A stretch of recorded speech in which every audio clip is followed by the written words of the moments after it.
What is he doing? Easy gun, 2, 1, plant. Oh my God. Deny! He got it!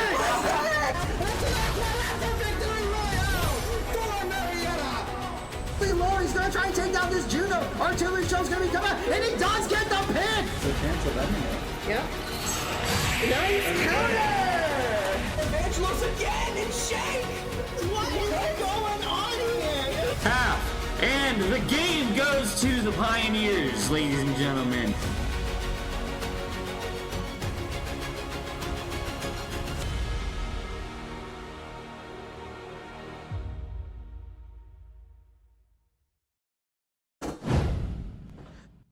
Hello, welcome back, welcome to the stream for Marietta Esports versus Michigan-Flint.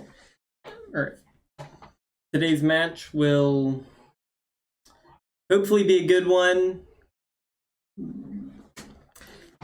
Not much for me to say. I don't know much about League of Legends, but I'll try my best to keep y'all informed to the greatest of my abilities, as long as you hang on with me.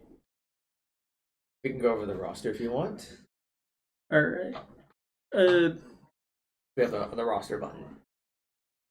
Yeah. Alright. So, for tonight's roster, we have our top laner, Relaxing Titan, which is Ian Lehman, our jungle, Clauden, or Corey... Or Goodrin. For Kitterin. Yeah. Our mid lane, Mary J, which is Jace Karcher, Yeah.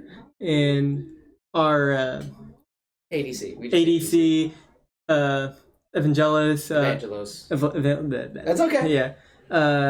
Evan Perel, our support, McLovin, Ian Wanis, and Aaron Gatlin and Spicy Mountain are kind of substitutes. So, for tonight. So top rows are starting 5. All right. And of course, you have Derek as your head coach, and yep. We have a couple other coaches, Caleb Holstein and Kat Huffman as well. All right, so they're in the lobby, and we got the draft picks, so we're just waiting for them to hit OK. If you want to go to the draft, you can do so. We can save it. We'll save announcements for the after it's all done. Yeah. No. Is that the right one?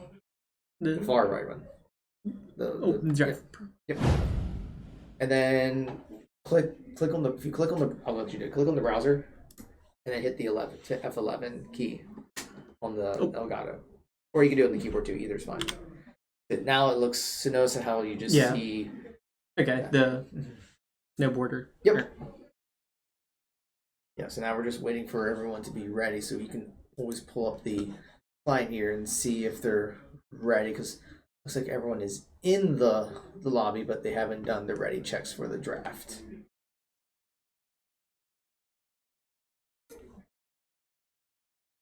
We'll just put this over here for a second so we can see the draft while we're also waiting to see if they're ready.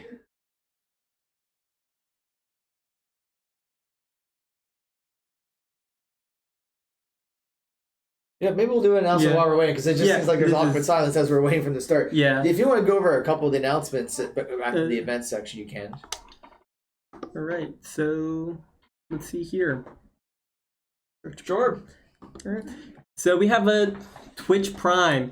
You can subscribe for free through Prime Gaming. You can, if you have Amazon Prime, you can sign up at twitch.tv.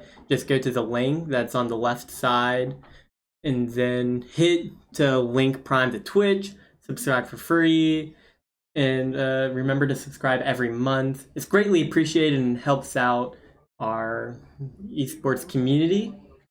And then the subscription has its benefits, and you can make them known by showing off your custom emotes in our chat, and with your constant support, we'll know that, yeah. We also have our recruiting events for the year. We have why us, you may ask? We have high-end computers, a dedicated coaching staff, We're focused on our development. We are students first after all, and we take great pride in that. And to help forward that, we do have esports scholarships to just help out our students. You can find more information at the link below, Linktree Marietta Esports. And if this catches your interest, we have tryouts. Listen below. Our next tryout seems to be our fall open house Saturday, November 1st. And then we have our winter open house, our navy blue white day, and our campus visit. If you want to try out, you can fill out the recruitment inquiry form at the link, or you can scan the QR codes on the right side of the screen. Don't forget about online tryouts. Online tryouts are very convenient too. If you can't make it in person, we can arrange a date and a time that works best for you. And so, virtual meetings with high school. If you want to contact the head coach, Derek Games, his email is drg001@marietta.edu. You can find him on X at games_grump, and his Discord is gamesgrump as well. Looks like there's a ready check going for their draft. So you see like the R drafts. Yep. So we should be starting pretty soon. So we might want to just go on back to the pro draft. We're just waiting for them to say yes. So once that timer hits underneath, there it is. Now they've started. So this is the band phase. Okay, so I'll help you out with champion names in this case. So that is Gnar. It's a top laner. It's a cute little creature. You ever seen Gremlins? Yeah, I haven't seen it, but I know what they look like. Okay, think of it like Gremlins, but then he like hulks out for his ultimate. Okay. Sort of. So we won't see that. Flint has banned Tristana, which is usually an AD carry. Little gal, but nice big gun and shoot. Oh no, they swapped to Trundle. That's a top laner. Our top laner loves playing Trundle, so he'll probably that'll be banned forever. Every match of the night. Yeah. Okay. A lot of times our players will have like one champion they're super good at, and you just ban them because you don't want to play at all. Yeah, you don't want to go up against that. Okay, so that is, I think Hex, I think is her name. I can't remember if it's Hex or Vex. It might be Vex. But that's a mid laner, kind of like a goth, shadowy type character. Flint's going to ban, looks like Fizz. That's a mid laner. That's one of those that's not a spellcaster like we were talking about earlier. Yeah. It's kind of like a fish dude with a trident, but he kind of like jumps around, but he's still an assassin type character. Yeah. Very annoying to play with. You play Marvel Rivals? I played a little bit when it first came out. Okay, his ultimate's a little bit like Jeffrey. Okay. Sort of. It's like someone's a shark that just eats everything. Eats everything. Okay. Marietta's banned Viego, which is a very annoying jungler. And Flint's looking at banning Blitzcrank. Oh, no, never mind.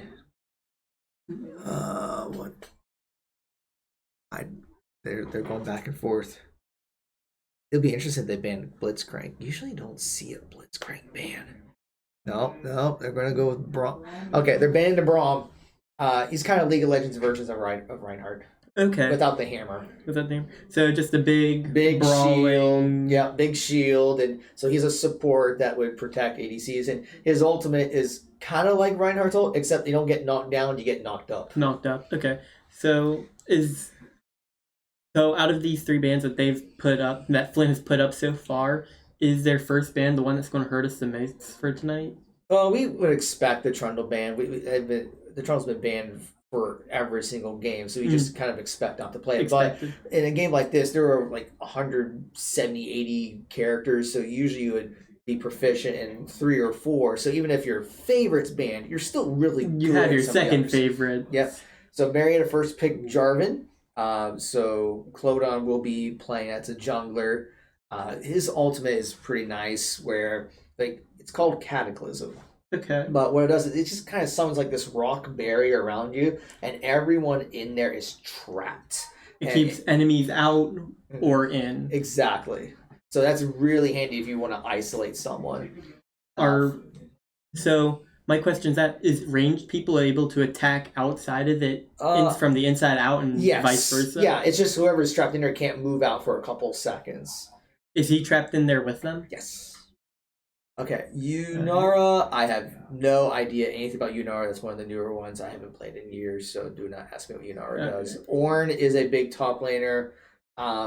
He's kind of like a blacksmith type dude. His ultimate is summons a giant ram, and then you knock the ram into a direction, and anyone gets hit gets knocked up for a bit.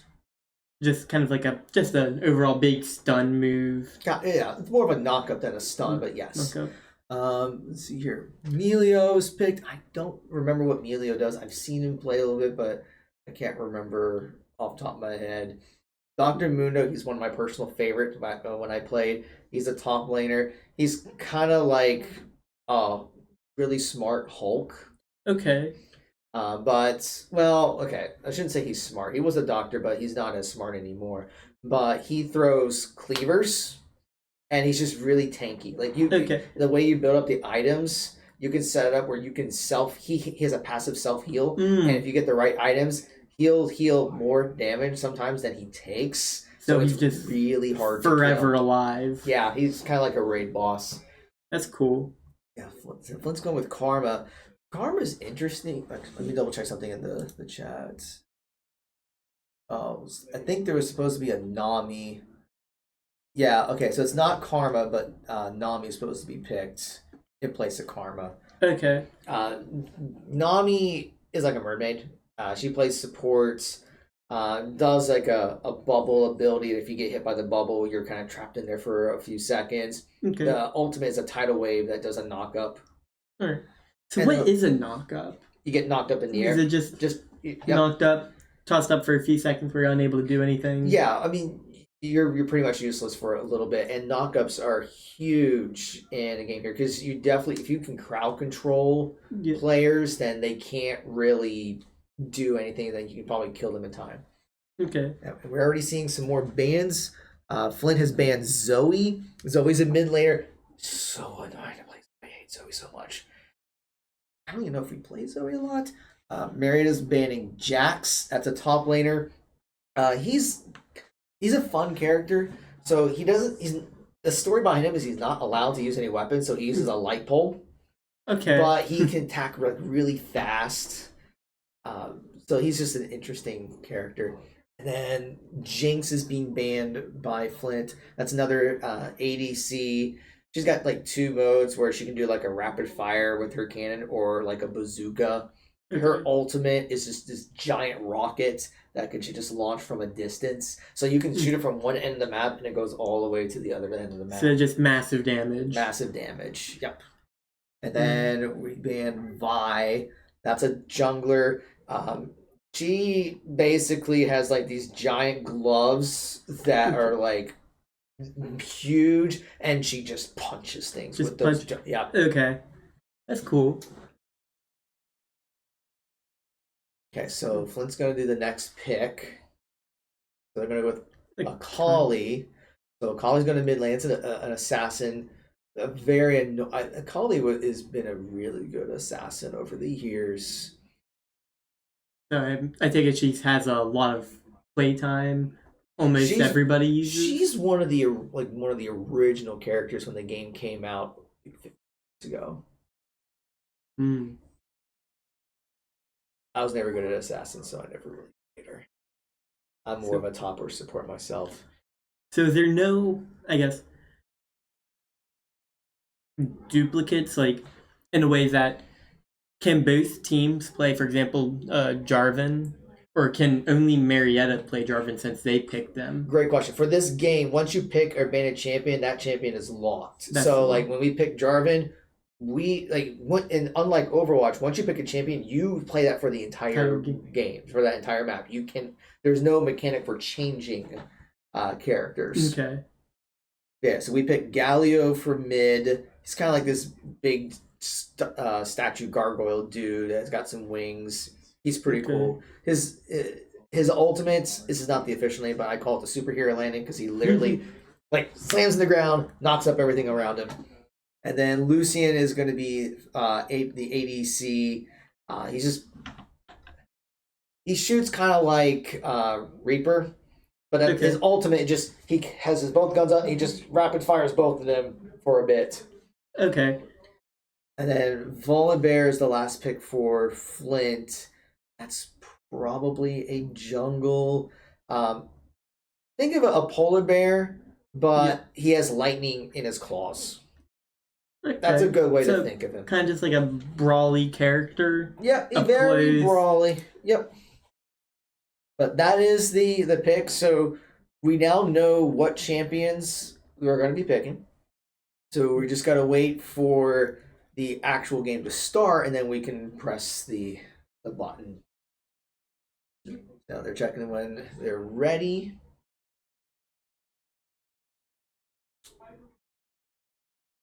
And yeah, they're doing ready, so you should be able to hit. So it'd be blue champion with cameras. Yep. There we go. Yeah, and I don't know if this will exactly work, because if they're doing, they're doing blind pick in this case, so it doesn't show up here on the side. So I might have to eventually do some tweaking with this to see why that's happening. Or maybe it's something up with the system I'm using. Maybe it just doesn't work anymore and I don't realize it. We're just going to wait for all the picks to be made. Like, they should just be able to just lock in pretty quickly and start. But I think they're going to still talk things over while they have 43 seconds. Just an extra planning period. Like, don't auto-select the character too fast. Just to... Yeah, just kind of strategize. Kill the nerves right before going in. Yeah, since you know like what you're going to be playing, you know what they're playing, you can kind of think about, okay, what lane do you want to prioritize? Like, do we want to make sure our top lane gets ahead? Do we want our bot lane ahead? Usually we're going to try to get the bot lane ahead as soon as possible. Is it a bad idea to get, like, let's say, top lane and the bot lane ahead at the same time? Like, to get pressure? If you have multiple lanes that are ahead in their game, that's really good. I mean, ideally, you would be ahead in all three lanes. That doesn't necessarily happen, but like, it just kind of depends on who your strongest players are. You would want to try to get them ahead so then they can carry when we get to the mid and the late game. Okay. But yeah, so now we're waiting for the spectator delay. So I mean, we can go over any additional announcements you like. I know we went through quite a few, but if we want to finish up the others. Let's see here. Well, interesting that the timer has not started here. Yeah. So we'll have to... Okay, there it is. Okay, it's working now. Okay, we're good. I was a little... Sometimes I get a little nervous with this in case it like crashes and then we're kind of stuck, but we're good. So you got 2.5 minutes to go over any more announcements. All right. So let's go back into some more announcements that we got. We have clips of the week. Each week, you can make, each game, if you find a clip during the stream that you really like, make a clip, submit it. You can win clip of the week. And we'll give a shout out to each winner each weekend. Yeah, I don't think we technically selected the winner from last week yet. I'm trying to nudge Zach to do it, but of course he's busy right now preparing for the Overwatch match. Speaking of Overwatch match, we have our weekly schedule, which consists of... Well, I didn't add Overwatch when I made this. So if you want to talk about the Overwatch match, you're welcome to do so. Overwatch is playing at the same time tonight. They are going up against... Mary Washington, I think. Mary Washington? Rescheduled match that was... Yeah. Was that the match that's supposed to happen tomorrow? Yes. It was originally planned for tomorrow. However, with that, the reason why it got rescheduled is because of our LAN tournament.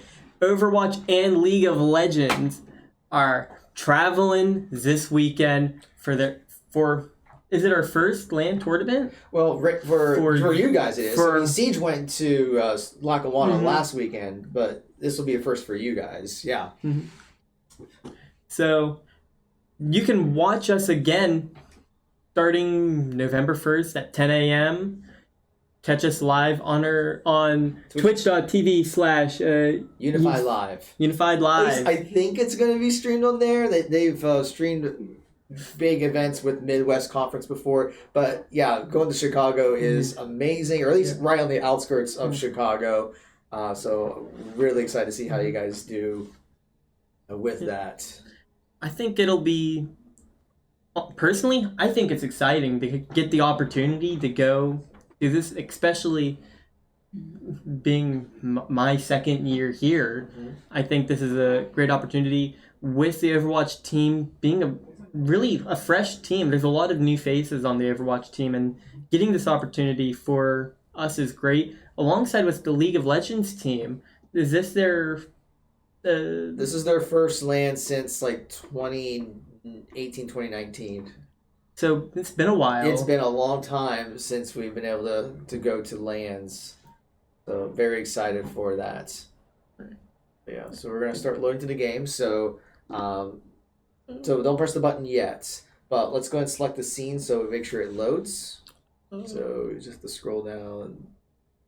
League of Legends, we're in blue. The other one. Oh, this one? Yep. And then click in the game. And we're going to give that a second to load. And if it doesn't, there we go. Okay. So now you press the one below it. This one? Yep. All right. And then make sure chat is unchecked. So I just check it and uncheck it to make sure. And then press I. And then the camera will do everything else for you. So you can just talk about the game. I will come back in. When I come in, you'll know the game's going to end in about 3 minutes since there's that 3-minute delay. And they're already into a fight. Wow. Really quick into it. Yeah, they actually forced Orn to use his flash. Actually, both Orn and Akali used their flash to get out of that. So that is huge for Marietta. They almost got that level 1 pick. Really early on. And you said earlier the flash has a cooldown of 5 minutes. 5 minutes. Yeah, so that's going to be huge because that tells Clodon that for the next about 4 minutes or so, top lane is vulnerable. So if he wants to try to get an early gank, he could do so. I don't know if he necessarily would, but also mid lane is going to be vulnerable for a bit because they won't be able to use ganks to get out of it. So it's just nice to be able to force the enemy team to burn those summoner spells. Alrighty. So... All right, I'm going to let you have some fun. Just relax, do your best, and I will come in shortly before the end of the match. Alrighty.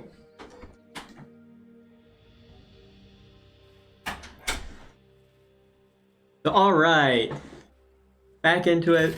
We see some little bit of conflict here in mid lane. We got Mary J fighting what looks like his name is TRJ, and we're just kind of just flashing around to wherever the most action is happening on the map at the time.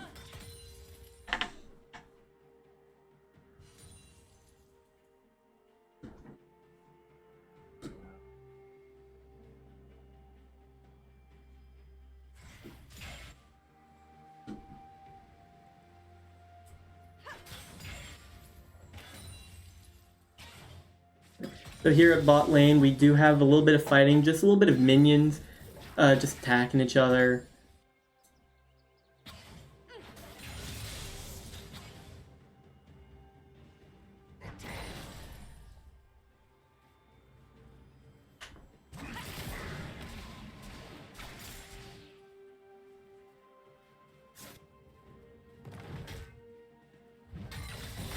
Nothing too interesting just yet happening. Just really early game conflicts, just trying to rack up some gold and some damage just to get the game moving along here. We can...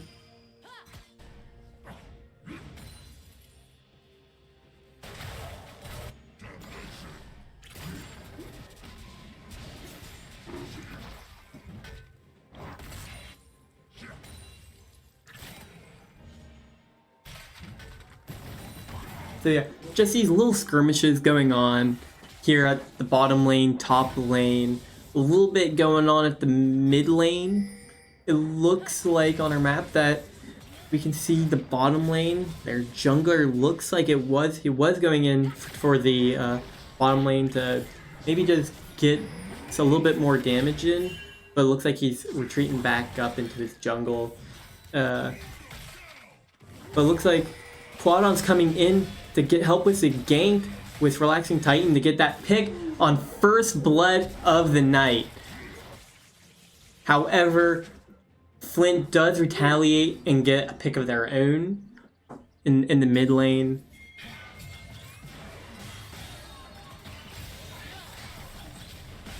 So we still got this conflict going on in the bot lane. Just McLovin and Evangelos just holding on to the bottom lane, just making sure they don't move forward and that it's just kind of at a standstill.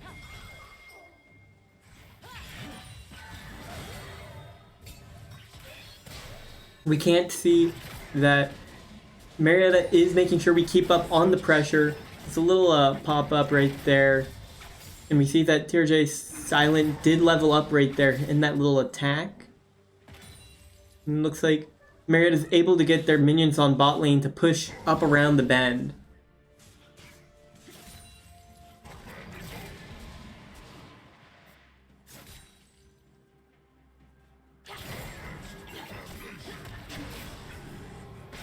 Just some more fighting going on right here. And it looks like Mary J might be able to get a pick off in mid lane.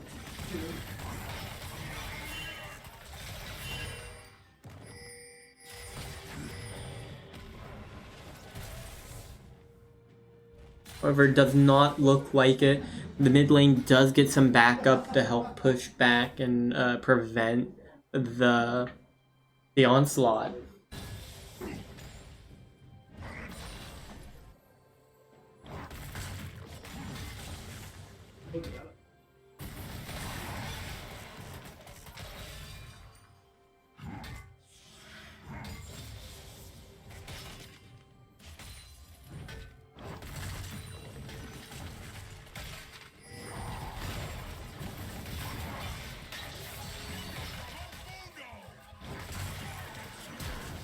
Again, we see Quaddon making it up to the top lane with Relaxing Titan to hopefully just get that pick, which they successfully do get the pick off on Flint.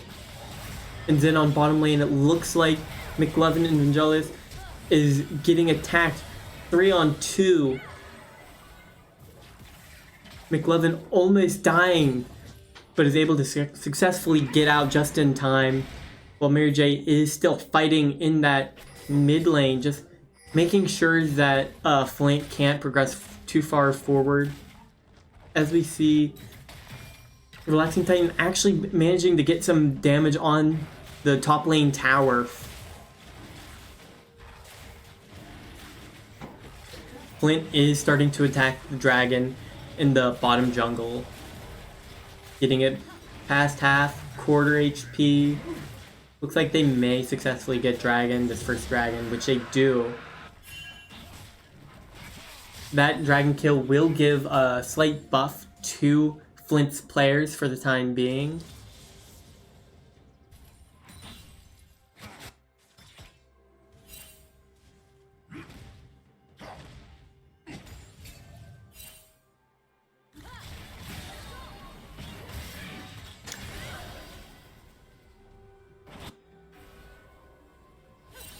Looks like we're getting some fight in the bottom lane.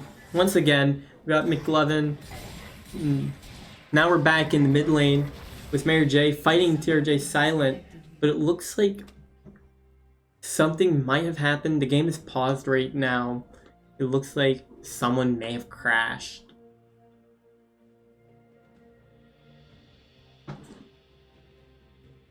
Yeah.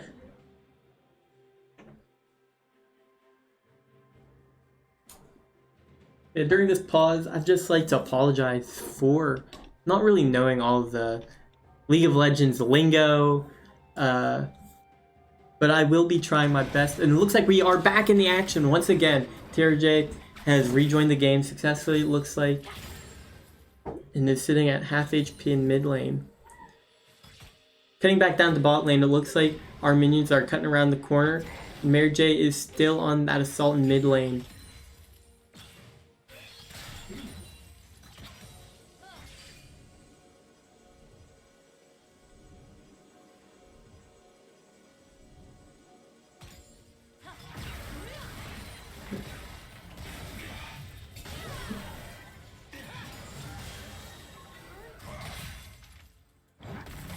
Relaxing Titan up in top lane, fighting TRJ Sky. Sky Dagger. Getting down below half before he had to retreat. Mare fighting. Fun in the middle, in the jungle. Looks like he's about to get a little bit of fighting against Crozen. And with Mare joining in on the fight, it looks like we're going to get... We got 1. 2. Sadly... Oh, wait.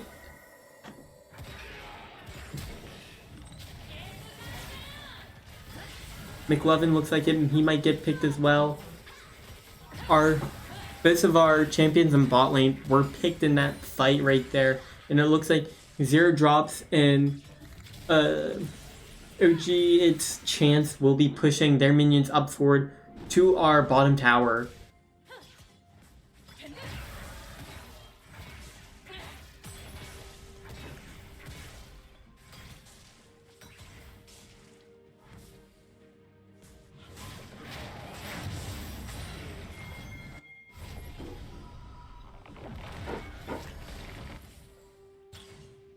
We're still really early in the game. It's still anybody's. As we still have these low conflicts in the middle. It's 3-3. Both teams have a near even amount of gold. Both teams are slowly purchasing their items to help give their champions buffs that will help them fight, deal more damage, heal more, be able to take more hits as the fights progress forward. As it looks like Marietta does manage to get their minions pushed forward in the bot lane, and it looks like they're just pulling back to let their minions deal damage and not take some themselves. The Relaxing Titan is just brawling it out with their champion in top lane, just holding them back, it seems. Wow, it seems like there's going to be a big fight here in the bottom jungle.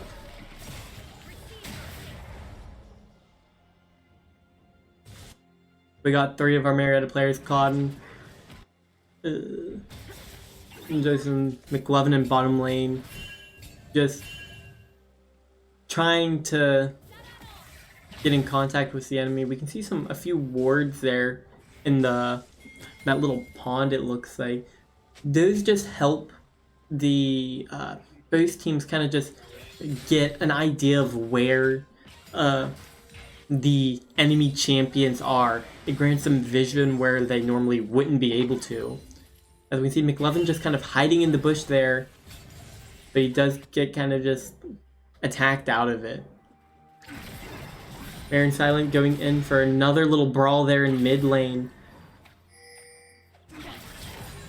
Mary's taking a good bit of damage, but Klon's coming in to just help give some backup there. Just kind of like to help force the enemy Titan champion back so he doesn't get a pick off on Marietta.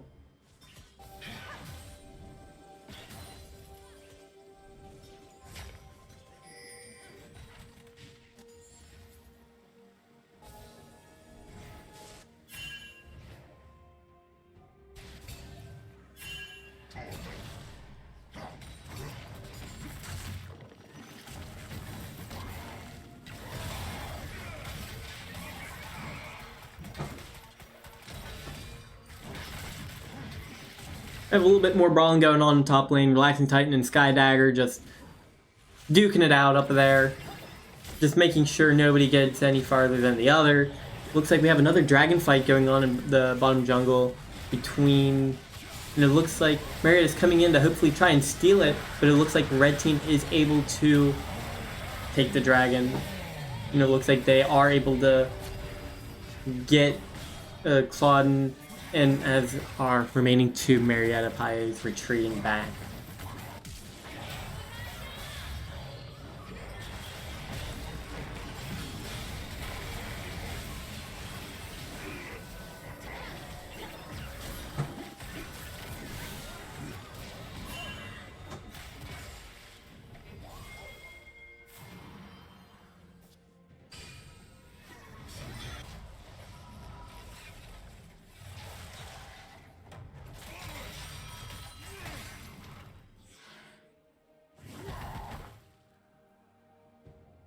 Turret plating will soon fall.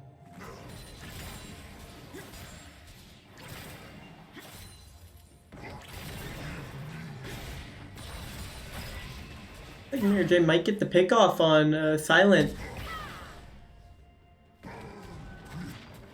There we go, another pick for our Marietta Pios.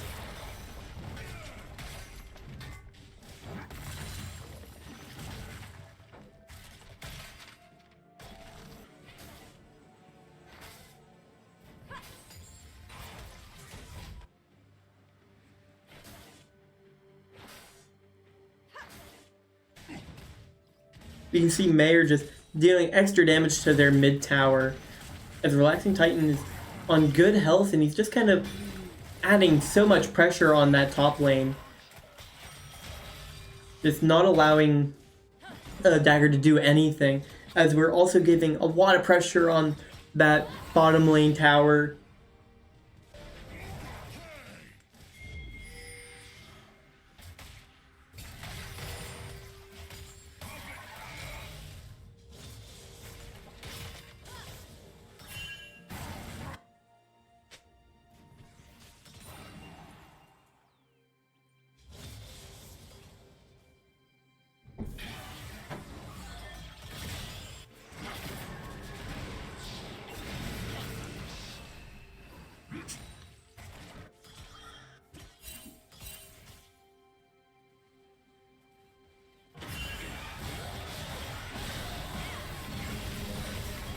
It looks like Flint is adding a lot of pressure onto the bottom lane, as it looks like they might take the bottom tower.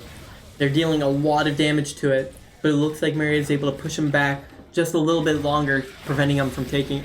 Blue team has defeated the Rift Herald, giving us a buff. I'm not sure what the buff does exactly, but I know it will be helpful for our Marietta Pios to hopefully take one of these towers. However, our blue turret down at the bottom lane is destroyed by Michigan-Flint.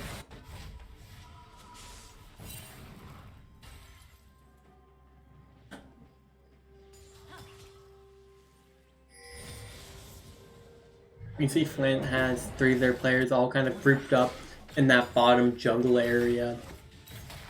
But it looks like we do destroy their red turret on the top lane. Relaxing Titan is able to slowly whittle it down throughout the match and destroy it fully.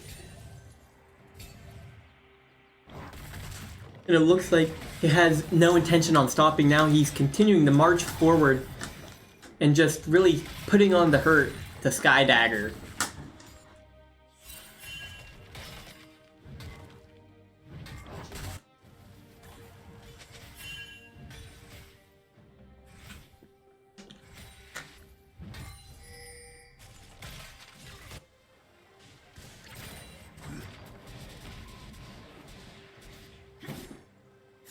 We do see it looks like Marietta has swapped the positions of some of their players here in this later mid-game.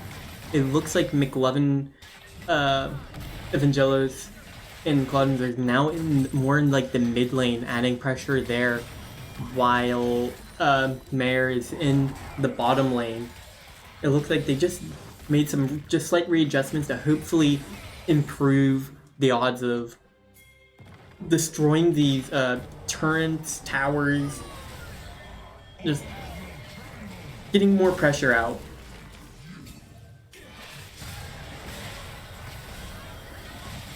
It looks like Claude, Mayor, Evangelos adding on in the mid lane, just so much pressure. Relaxing Titan fighting Sky Dagger once again. Can't get enough of these brawls that are just happening in this top lane. Going back into the bottom jungle, we can see our Marietta Pios fighting the dragon, while it looks like Flint may try to steal it. It looks like they're kind of grouping up to give a nice attack. And it looks like Blue Team has successfully killed the Infernal Drake. while Relaxing Titan is dealing a lot of damage to Sky Dagger, forcing him to walk backwards.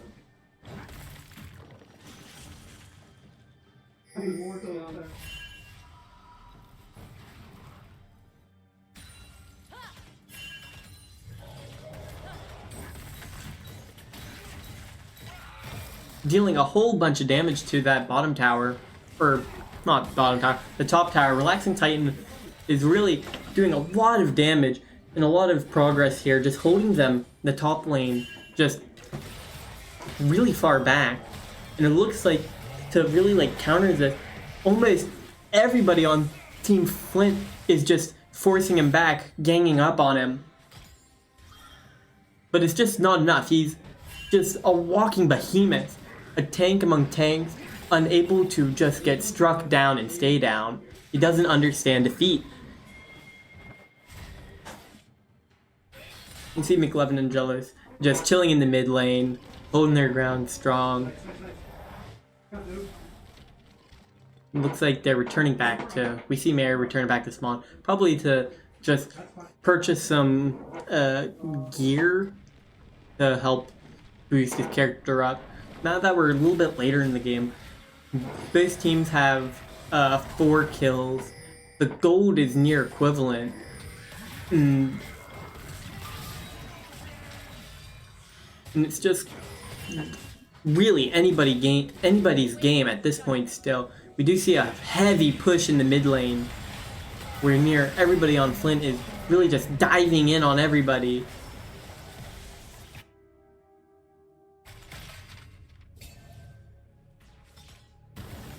A huge team fight. But we still have our Relaxing Titan and Sky Dagger just duking it out just once again on that top lane.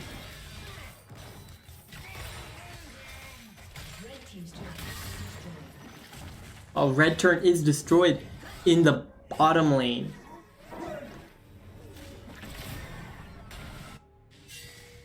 But it looks like maybe during this fight right here, we might be able to... We do destroy the top red turret. Again, another one. Relaxing Titan is just marching through that top lane like it's his own property.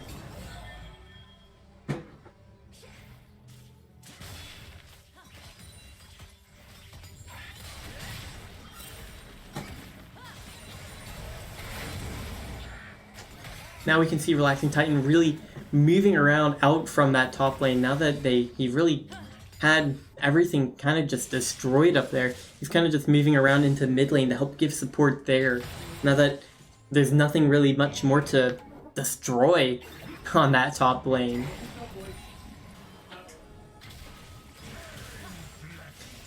You see a large pocket of Marietta in the bottom lane, in that bottom jungle, just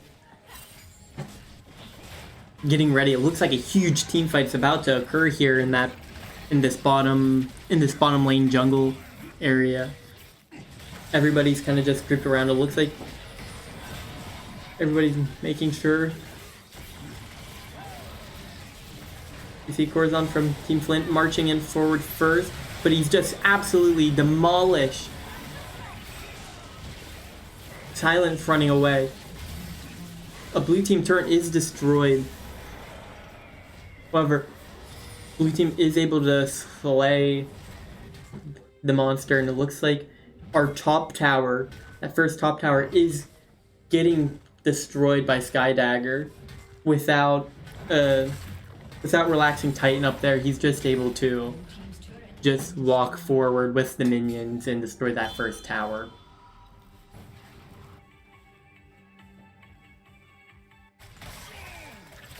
Relaxing Titan kind of just surprising silent there as he went to just check the bush to see if anybody's just kind of like hiding in there.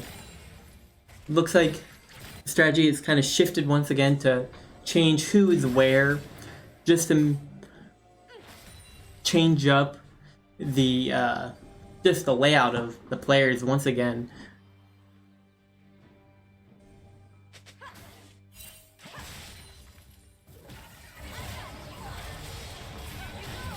McLevin just getting ganged up on right there in the middle. The dragon has spawned now. It looks like everybody This is a big time for huge team fights to occur, and it looks like abilities, alt being used, massive damage everywhere to everyone. And it looks like Relaxing Titan is killed, Claudin is killed, McLovin is still dead, and we just can't get a pick for that team fight, and it is a team wipe with everyone on Marietta down.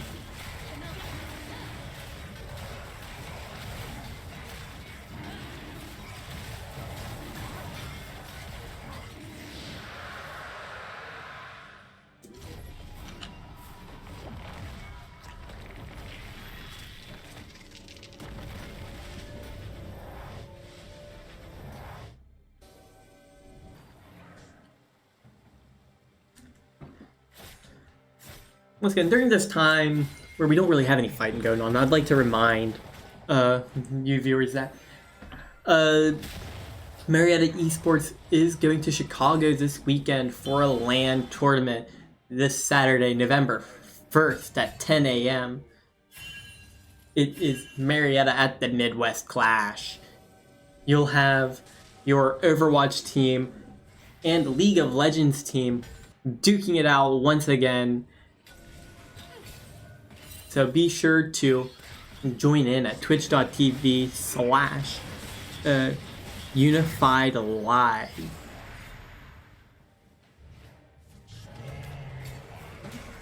Now back to what's actually happened. We can see Mayer and McLovin just kind of like camping out right here with Claudin, as a team fight might happen right here in this top jungle area, where it looks like, looking at the map, Relaxing Titan is pushing up in that bottom lane, just marching forward. McLovin and Angelus is here in the mid lane, just kind of just marking territory, making sure nobody's really moving anywhere. Relaxing Titan and Sky Dagger duking it out once again, just really going hand in hand. You can't separate them, it seems like.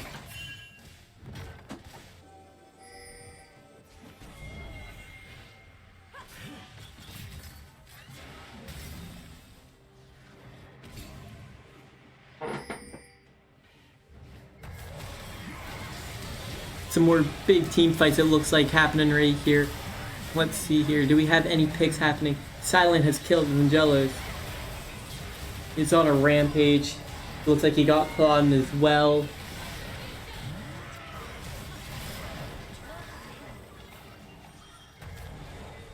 And Mayer's also fallen in that team fight. It looks like they were just able to produce much more damage than we were. We can see McLovin and Relaxing Titan just pulling away as far as they can. Well, they pick off the minions marching forward.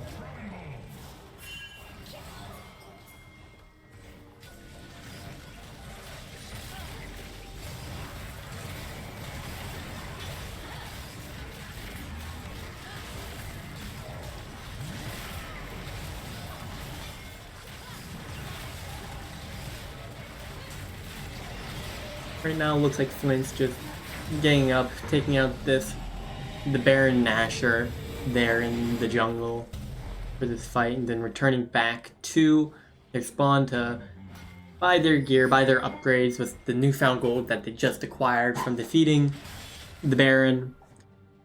And as we can tell, or as we can read here on top of the screen, the Flint has gotten 13 kills and Marietta 5. However, although the kills may seem heavily in their favor, the gold is still relatively in the same area. They're up by 5,000 gold, but that doesn't mean anything too much as of now. It's still a very close game. We still have what I believe is more towers destroyed than them,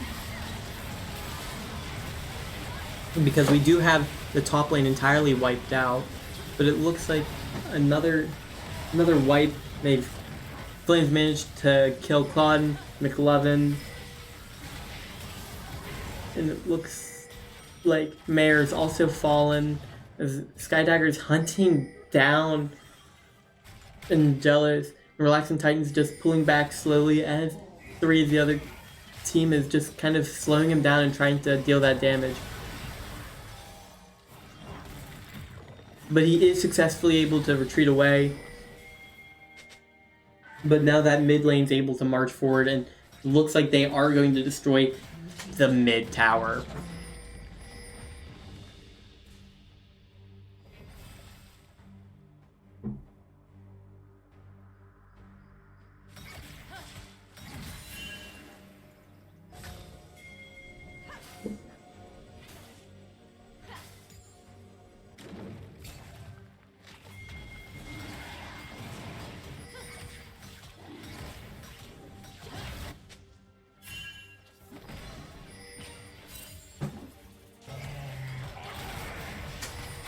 So it looks like Flint will take down the Infernal Drake,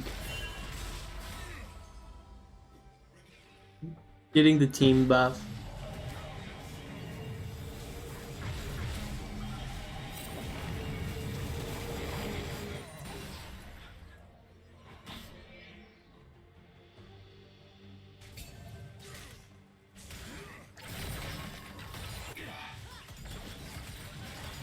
Looks like we're dealing a lot of damage, and we're able to destroy red turret in the mid lane.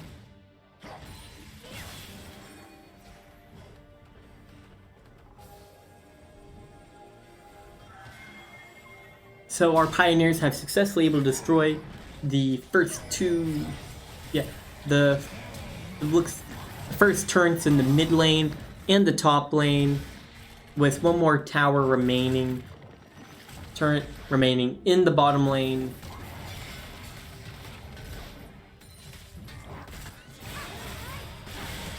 Where we see a little bit more of a team fight going on here in the top jungle, while Relaxing Titan and Sky Dagger duking out once again there in the bottom lane, leading him into the jungle slowly.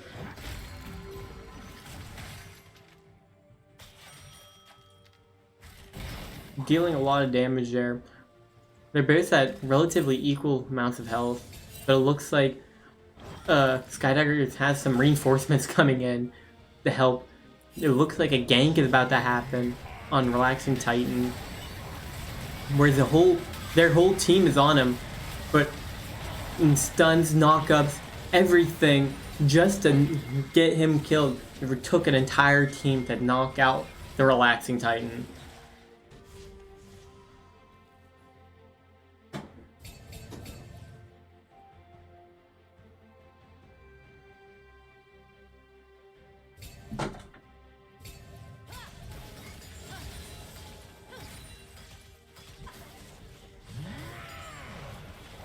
Looks like we have McLovin and Crimson fighting in this top jungle area. Kind of leading him into Claude.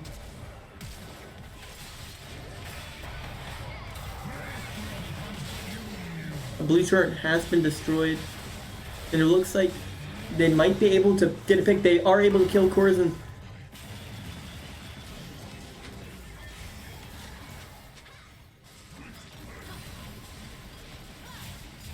And a lot of damage is happening on Marietta's bottom, that last turret on the bottom lane.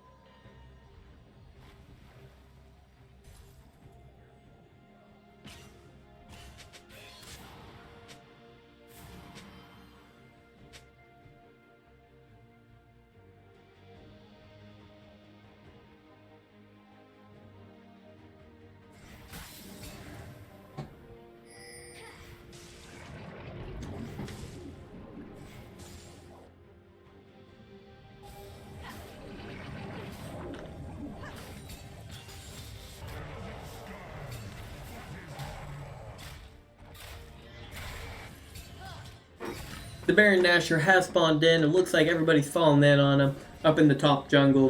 We got both teams there.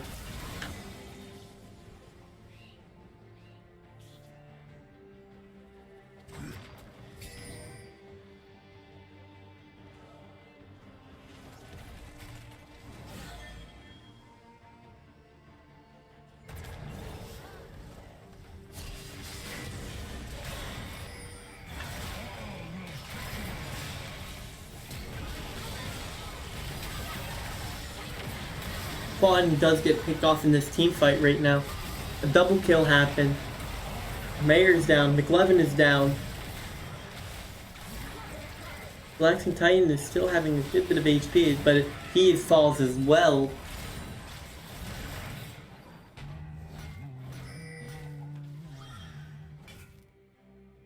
It looks like Flint is just pushing down onto the mid lane tower. And it looks like they might be able to destroy it. They are able to destroy that tower, and they are keeping up the pressure. Destroying the inhibitor. The red team will now have these super like minions spawning in the mid lane that will be a little bit harder to kill. They have more HP, able to deal more damage. They're just a little bit more strong. They're just a little bit stronger and will be able to do more damage.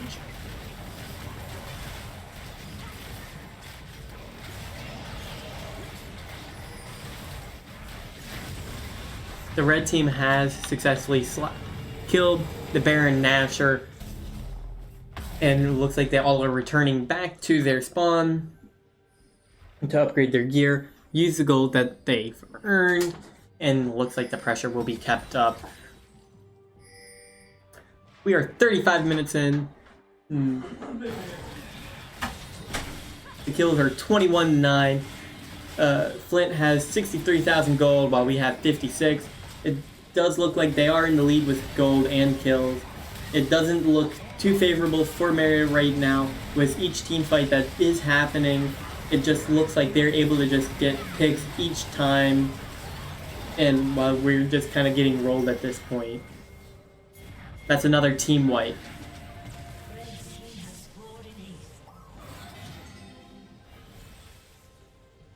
The Flint's pushing heavily down the mid lane to the these last two turret things.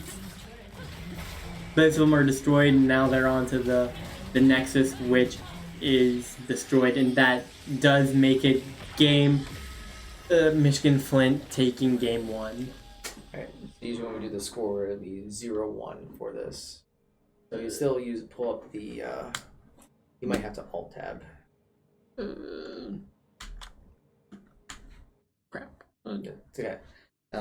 It's a little finicky. There we go. So just set up the score 0-1. Other. Yep. And updates. This one? Yep. And then just use the score button like we had before. Bottom left. Oh, crap. You're good. You're doing good.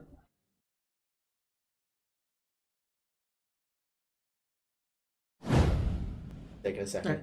All right. And then we'll also, on here, we'll go ahead and close that. And hit play again. And we're in the Inspector. Yep. All right. So yeah, that was game 1. Oops. Nice 35-minute game. It looked pretty even throughout the entirety of it. I think I noticed there maybe halfway, a little bit later on, McLevin just seemed underleveled. He wasn't able to survive the team fights. He looked like he got picked off first quite a few times there. Yeah, it seemed like the strategy for Flint was to take out the support first, and then try to take out Evangelist and the rest of the team.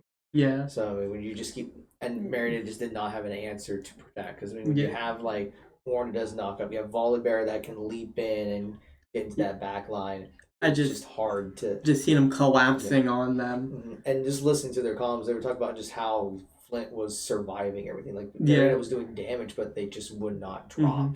I seen massive damage go out constantly, and they just be left with slivers, and it's sad to see, but it happens. And in a game like this, it's very easy for snowball. Like one fight, like if you get a team wipe, you can use that to carry out the rest of the game. And it's hard to get back. And I've seen that because as I was going on, it looked like relaxing Titan or Marietta Pio.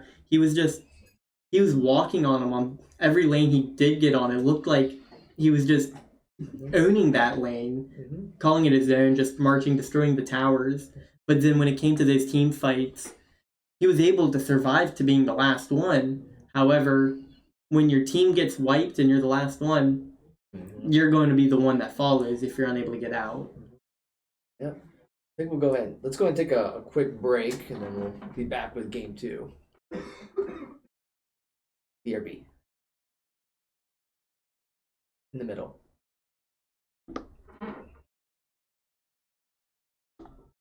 The one next to it.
All right. It looks like we are back. We got some R drafts in our chat. So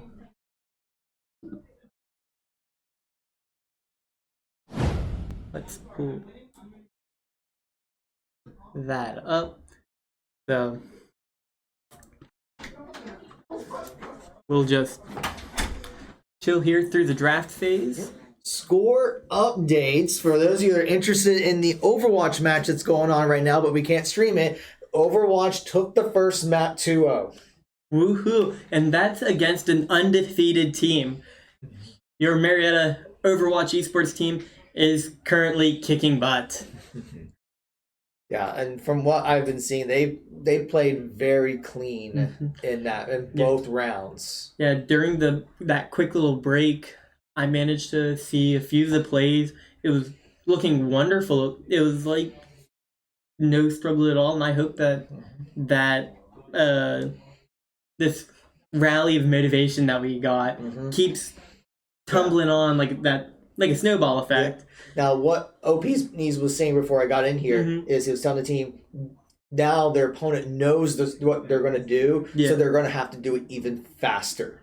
And they were already playing pretty fast. Yeah, they were playing really. So now they're going. They had the pressure up to 100. Yeah, so now it looks like we need to put it to 120. Exactly. But it looks like we do have our first bans in. Yeah, we see the Trundle is banned. We see Marietta is banning Nar again, and I think Marietta's banning that ADC that they did not like. I can't remember her name.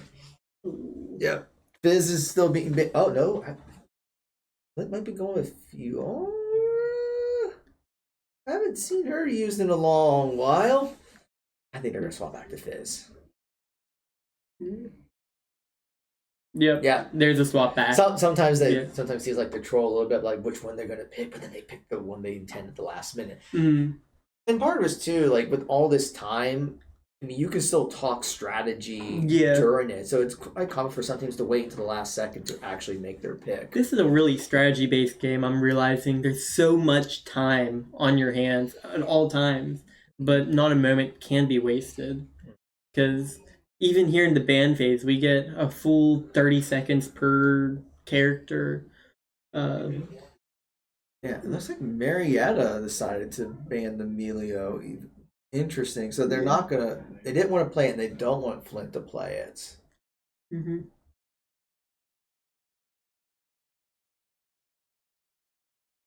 we're just waiting for the next ban.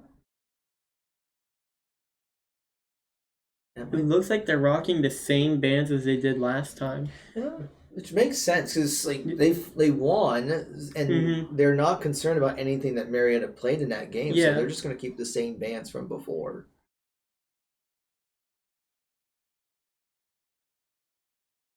It looks like there is a swap. Xin Zhao. Oh, Xin Zhao. He's a jungler. Cloden likes to play him too. Kind of like a big hole that can just stab. But he's got some pretty nice ults. Like he's a classic jungler. Classic pick. Has he always been in the game? Yeah. Yeah, he's one of the OGs.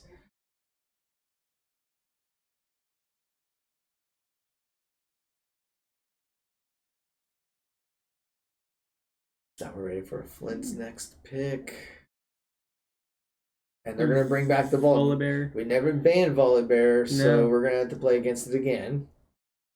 And it was doing a lot of damage that last game. It was just usually the first one and the last one out. Yeah, he's one of those like big tanky engagers because he can leap in, does a bunch of AoE damage, and he can stay alive. Like he's just a triple threat there.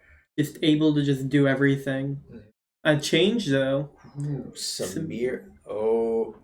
Okay, no. Smolder. It's like a baby dragon. I think he's I don't know. He's an ADC in the bot lane. I don't know too much about him, but I do know that his ultimate is he cries for his mom's help, and a big breath of fire just comes down. I think that's all I know about him. That's all. Yeah. But I'll say if they're gonna go with Samira, that would have been very interesting. Samira's got a very annoying ultimate. both Samir and there's another champion for mid lane in Katarina. Basically they have the equivalent of a Reaper ult, but imagine that as long as they get a kill, they keep doing it. It keeps happening until after, there's nothing left. After a certain amount, yeah. So they're gonna go with Nico for supports. She has like a camouflage ability where she can look like another character. That's cool. Oh, Tryndamere for the top lane. There's another. Yeah, that's a good one. Good pick. Yep. So would that be replacing that doctor character? Yeah, if you play that instead of Dr. Mundo. Tryndamere, I mean, he's not as tanky, but I mean, he is a bit of a brawler. His ultimate, he's got like this rage bar, and as long as he has rage, he does not die, even if his health is at 0. But he's fun to play. But it looks like Flint chooses Nami. Yep. That the mermaid you was talking about the last phase. Yeah, and we saw her play a big role with the bubbles to kind of stop people in the tidal wave for knockups. So definitely a big disruptor as well, and can also heal. Mm. Now we're in the second ban phase. And Flint bans. Okay, so that's a Kai'Sa, ADC. Kind of an assassin-like ADC, still ranged. Yeah. But she's got abilities where like she can really get up front to you and just do a bunch of damage in your face. But she does have some long range stuff too. Next is going to be banned again.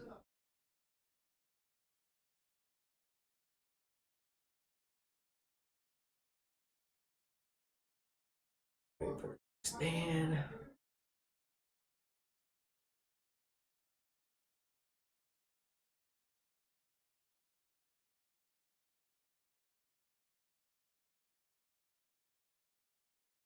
I might have to take a peek at the Overwatch. Although I don't think Zach's getting picked up the mic, but I know we can hear him. Mm-hmm. Okay, so we're gonna see. That's a Victor ban in the mid lane. Victor is. I don't know how to describe him. He's kind of like this scientist. He's got a cane, but he can do some like nasty spells, like Magic damage. Yeah, his big ult, like he can shoot like a ray beam. His ultimate though is like this lightning orb that kind of follows you, and as long as you're near it, you're taking a bunch of damage. Mm. And then Marietta's gonna ban. Is that Vigar? Yeah. Oh no, that's not Vigar. That's Cannon. Mm. Okay, so interesting. So Cannon's like this ninja that can be played in the top lane, throws shurikens, but he has like a stun mechanic because his shurikens can do like a stacking debuff, and if you get enough stacks, you're stunned for a bit. Now Flint's gonna go with Malphite in the top, giant rock, throws a big rock, big tanky thing, big and can like. It seems like Flint's strategy is a lot of knockups because Malphite's ultimate, he charges in and anyone I've near noticed does that knockup.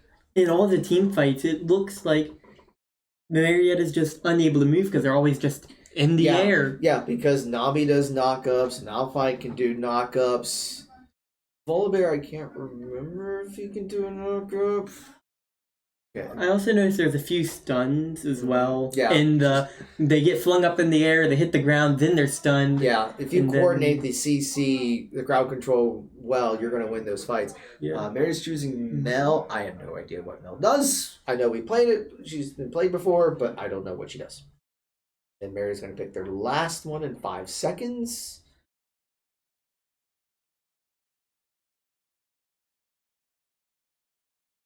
So it's going to be Xayah in the bot lane.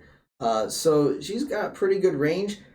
She shoots feathers, but of course they hurt. Yeah. So she can shoot feathers. And speaking of feathers, we got Azir, which is going to be in the mid lane. So he... Okay, so... Oh, no, never mind. Not it. But, yeah. Well, we'll see. Wait. Well, so Xayah shoots feathers. That can do a lot of damage, but she has an ability. It's not her ultimate, but to pull in the feathers and anyone get hit by it is stunned for a second. Aurora, I have no idea what she does. No clue. Magic user, I'd assume. Yeah, it's mid, but I have no idea at all. So I'm not even going to try to guess what she does. Okay, so now it's just going to be getting into the game. So Marietta's still on blue side. So we'll do the blue side once they start. Yeah, they haven't started yet. Okay. So that'll be in the game itself. And then there'll be the 3-minute spectator delay. Or, So, stop one. not yet. Or once they go. Yeah, once they start, then you press that. Okay. And then once 3 minutes. And then, Okay. yeah. And I'll come back to help with that. I'm going to go check on Overwatch and see how they're doing so I can give some score updates. Ooh, all right. So then, and while you're waiting for the delay, you just give announcements. If you want to repeat some of them. All right. Yeah. I'll go ahead. I'll repeat some nice events updates of what we have going on.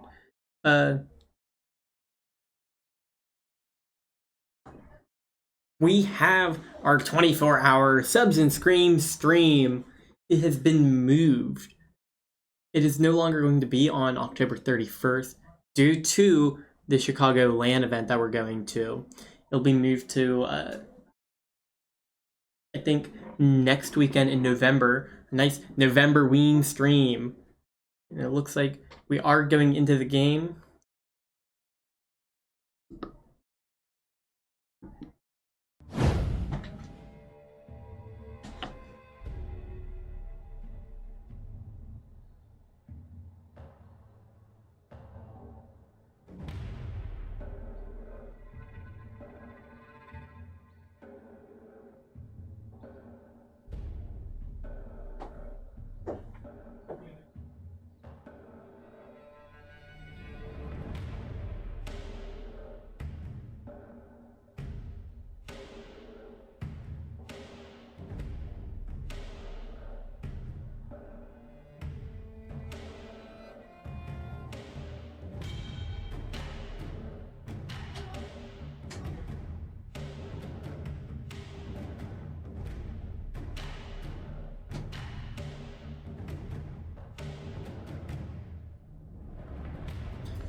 It looks like for your Marietta Pies, Relaxing Titan will be playing Tryndamere, Claude, Jin Zhao, Mayor J will be Mel, Vangelos, Zaya, and McLovin Nico.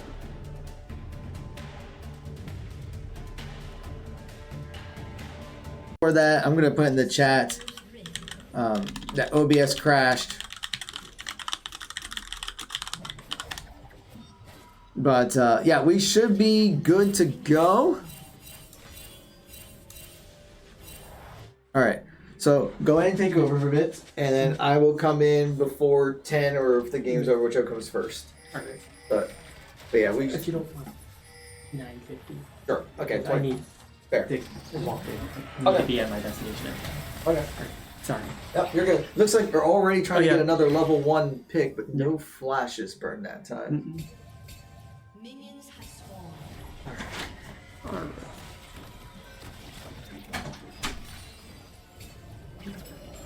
But yeah, it looks like we're picking back up right where we left off.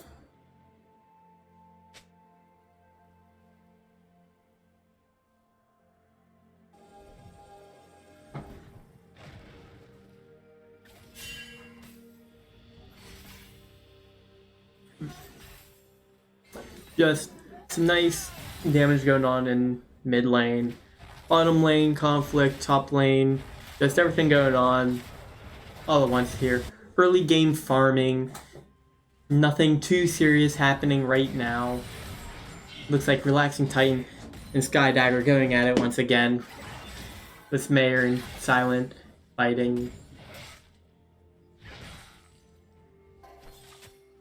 The gold exchange being relatively even, with us being 2 minutes in.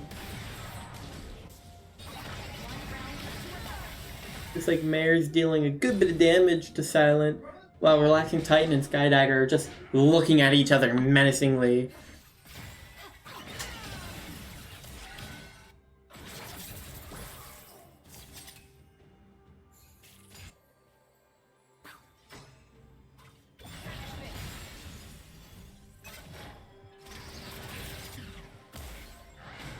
Relaxing Titan and Skydagger duking it out. Top lane once again. A bunch of damage going everywhere.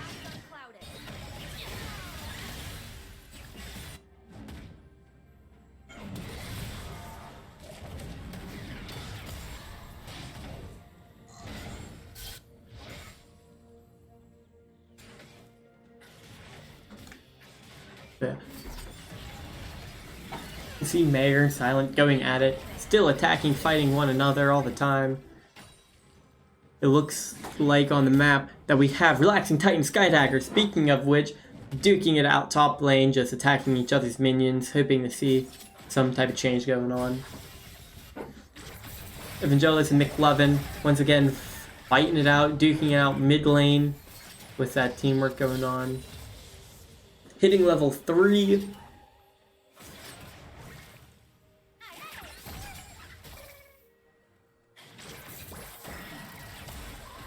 Just some bottom lane fighting. Looks like we got some little bit of skirmish going on in mid lane too.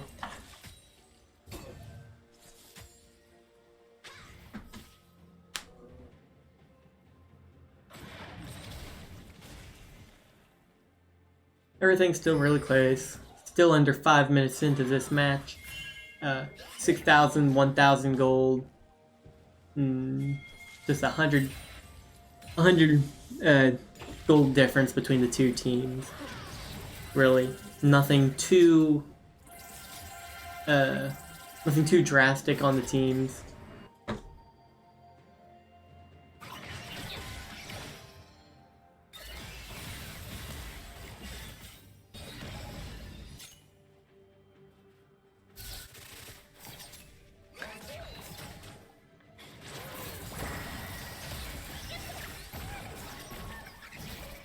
Again, we have some fighting on that top lane as they round the corner. Our Marietta College is pushing up, adding some pressure. Now in the mid lane, we have Mayor and Silent still just duking it out, just preventing any pressure going one way or the other. With the top lane, Relaxing Titan and Skydagger just duking it out once again, even more. Mayor and Silent doing the same song and dance as they just deal damage to each other, walk backwards, walk forwards, using their abilities. Relaxing Titan marching in, forcing Skydagger out for the time being.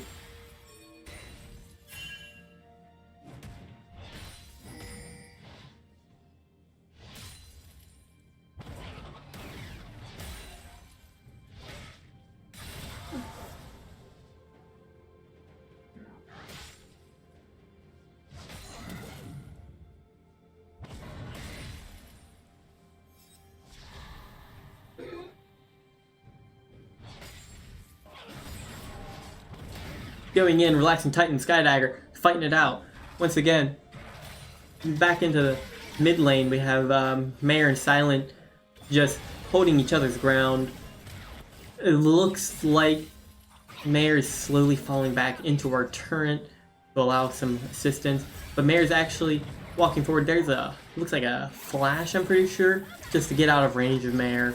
And Evangelos, Clone, and McLovin are just pushing up on that bottom lane. While we have the Horizon and another one at Flint attacking that monster in the jungle.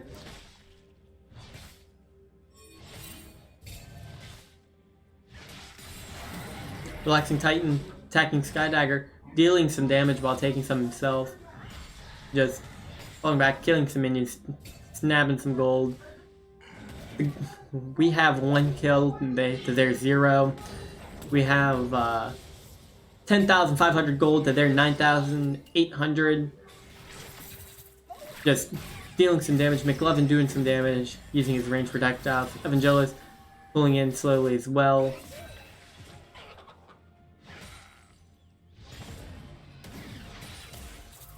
Blue team has killed the Drake, giving your Pioneers a buff. However, it looks like the red team has managed to push up to the first turret on the bot lane. Or in the mid lane, my apologies. On bot lane though, we see McLovin and Evangelos pushing up at the corner with their minions, while Mare is still in that mid lane. Cloud's coming out of the jungle to help put some pressure on that mid lane. Well, it looks like he's continuing to just move through to the bottom jungle, it seems.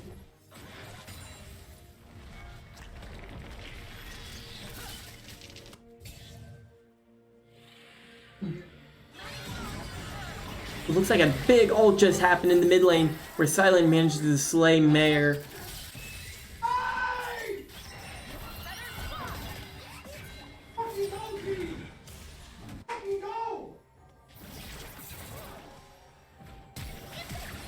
We have our Pioneers on the bottom lane pushing up around the corner to that first turret, dealing some damage to it. Just a nice little chip.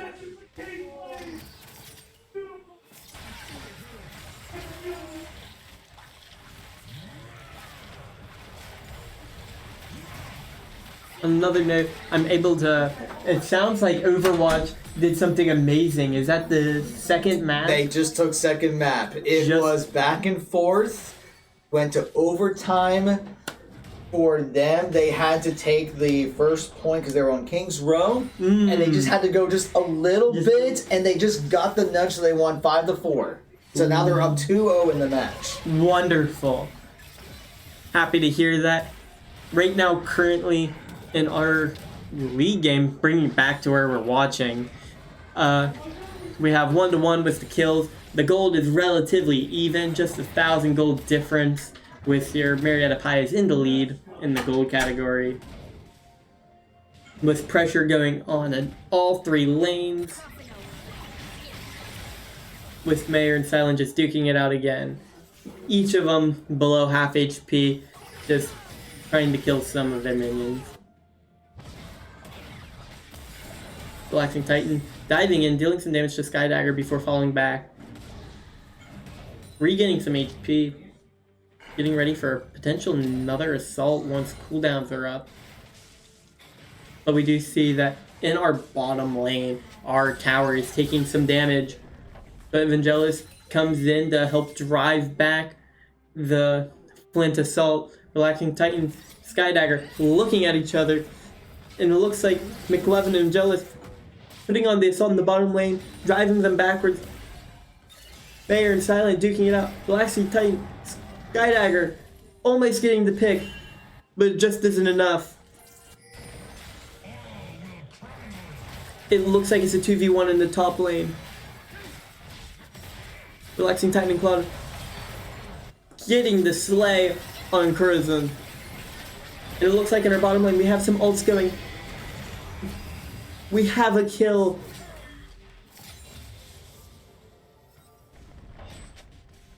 Relaxing Titan chipping at that top tower. Bottom tower is also taking some nice damage. It is below half HP at the bottom tower. Evangelos and McLevin falling back as red minions march forward, waiting for the blue minions to come back before pushing forward again.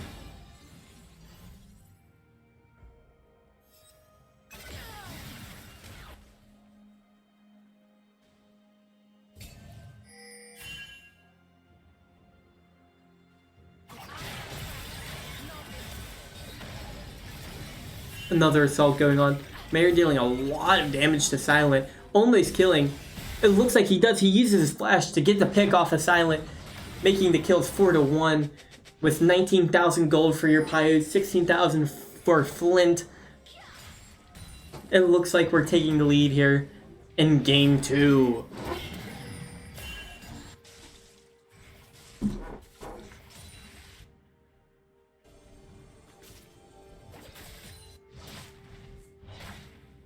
It looks like top tower is below half HP as well.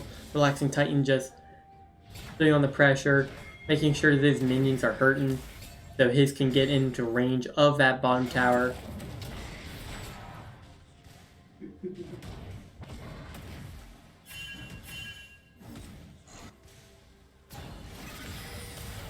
Mayor and Curzon duking it out before Silence coming in, using her ult, dealing a lot of damage, slaying Mayor J. 3-2-6 in the mid lane.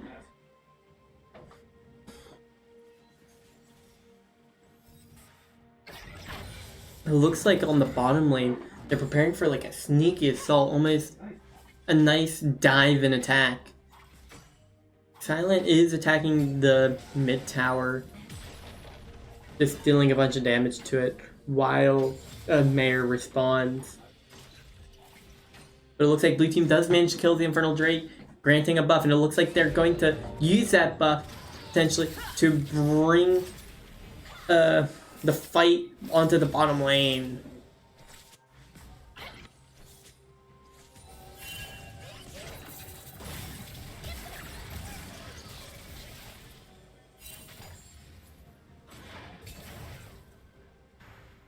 Turret plating will soon fall.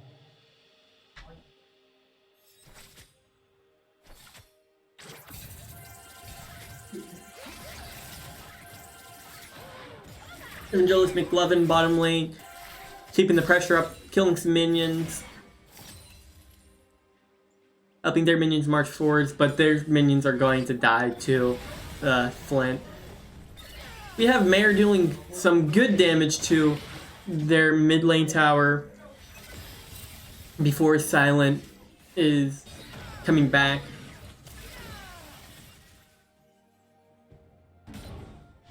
Relaxing Titan Skydagger duking it out again on that top lane. We haven't seen much of that going on this game. We've been having a little bit more of a focus on Angelus and McLovin in the bottom lane. Doing a lot of damage, getting a kill on OG chances. Relaxing Titan Skydagger once again. On and Silent. Mayor dealing some chip. Relaxing Titan Skydagger.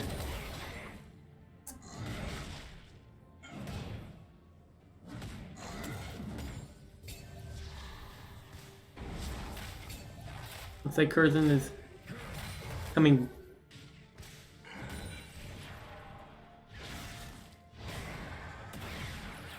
Relaxing Titan is taking a really aggressive position in the behind the first turret in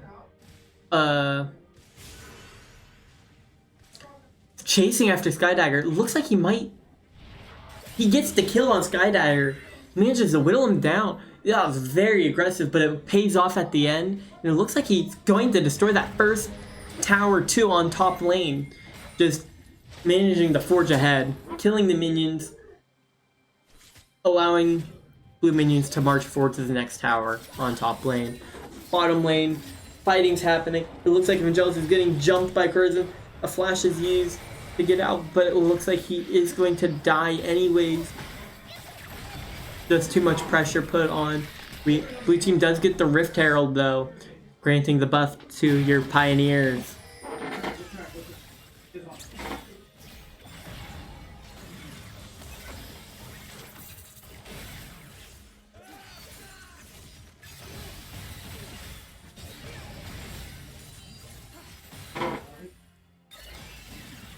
So we are 16 minutes into game 2 for your Marietta Pios League of Legends team.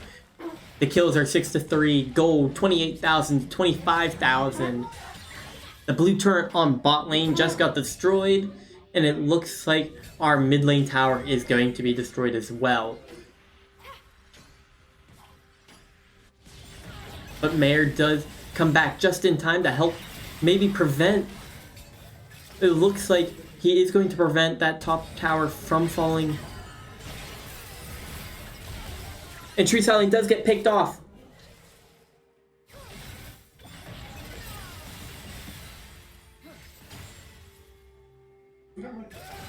Looks like Relaxing Titan, Skydagger, top lane, brawling it out. Mid lane tower is going to fall. It looks like it will. The red turret is destroyed in the mid lane, and everybody's just pushing forward, forging ahead to the next tower, and it looks like it is down to half HP. Huge team fight there, paying off, getting a tower destroyed. Relaxing Titan, Skydagger, top lane, brawling once again, killing the minions.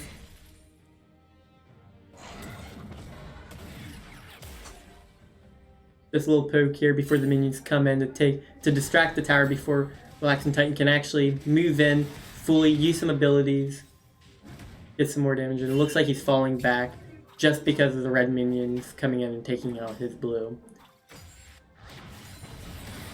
He's going in again, though, on top lane, killing red minions, waiting for his blue minions to come back. Maybe trying to lure Sky Dagger out away from that tower into the jungle, maybe.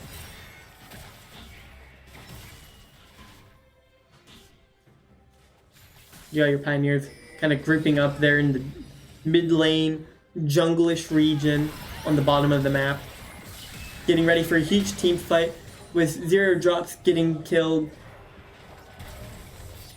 Moving further into this jungle area, forging on down to the bottom lane. Another team fight to kill the drag.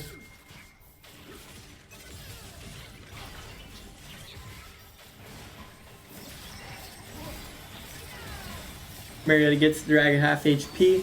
It looks like they are going to be able to secure the drag as they move to, it seems like, back up to mid lane. Maybe to get that pick off on OG its chance. But he's able to just run away, avoid the conflict. Relaxing Titan moving from top lane to bottom lane. It looks like he's dealing a lot of damage. Might be able to destroy. He gets the kill on Silent.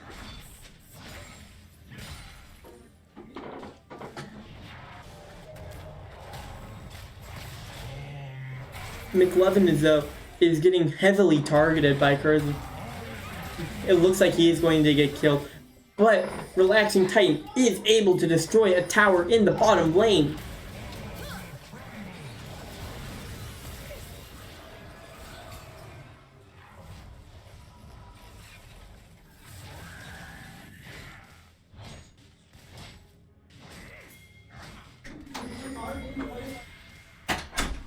Update on the Overwatch match. They did not win the third map. It was 0-1. 0-1. Yeah. What map did they play? Havana? No. It wasn't Havana. It was one of the escorts, and I don't know why I can't remember it off the top of my head. It's the one that starts with a bridge. Rialto? I think it was Rialto. Yeah. The bridge with the river on both sides. Yeah, the Pioneers started on the offense first. They struggled to get to the first points, and then It's a really hard choke right there. Yeah, with the high ground that the defenders get. It's very defense favored. It seemed like they just were not on the same page during the fights. But sounds like League of Legends is going to have a really good play in 3 minutes. But I know you got to take off, so I can take over for you. All right. Thank you so much. It's been a blast commentating for y'all. Getting to see what goes on in the League of Legends game and how so much time goes by without even realizing it. So thank you again for letting me pass for tonight, and goodbye. Yeah, appreciate your help. All right, guys. Man, it's been a hot minute since I've commentated one of these games. So let's see where we're at in this match here. 21 and a half minutes into the game. Pioneers are up by only about 2,000 gold. So despite the 4 kill lead by Marietta, it seems like, Marietta just got Thornbound Acticon. I don't know what that is. I know that's a new mechanic in the game. I haven't played in a couple of years, but I'm going to do this to commentate to keep the stream going. But we're looking at least from CS differentials.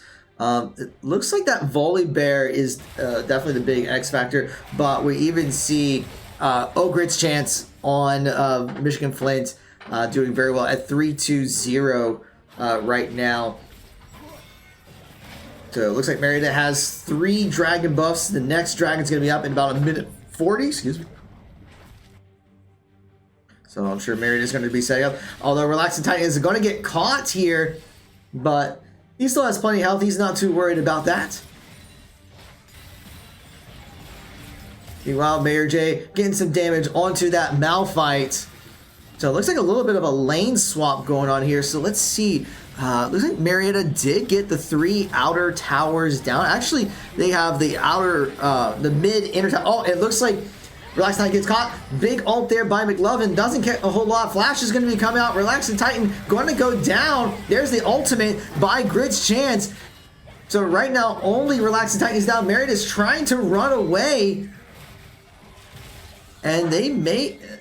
I don't know if they'll have to concede the dragon. It's still going to be up in about 50 seconds, so Marietta may have a chance to get back into the fight.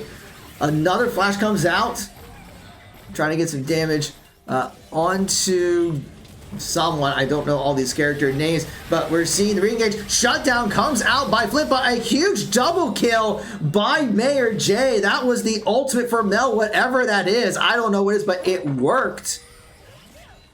Everyone is definitely taking some damage here. Yeah, we're going to see Michigan-Flint having to recall... Well, no. Looks like Malphite is still by the Dragon Pit. Yeah, he's going to fall back. I just don't see how Michigan-Flint can start this. But Marietta maybe find the opportunity to get that Drake. They're going to just teleport right in there. Mayor J's already in position. Going to take out that pink ward. And there's the Ocean Drake. I think he's just going to clear vision right now. He's not going to try to start it up just yet. Pings are going out.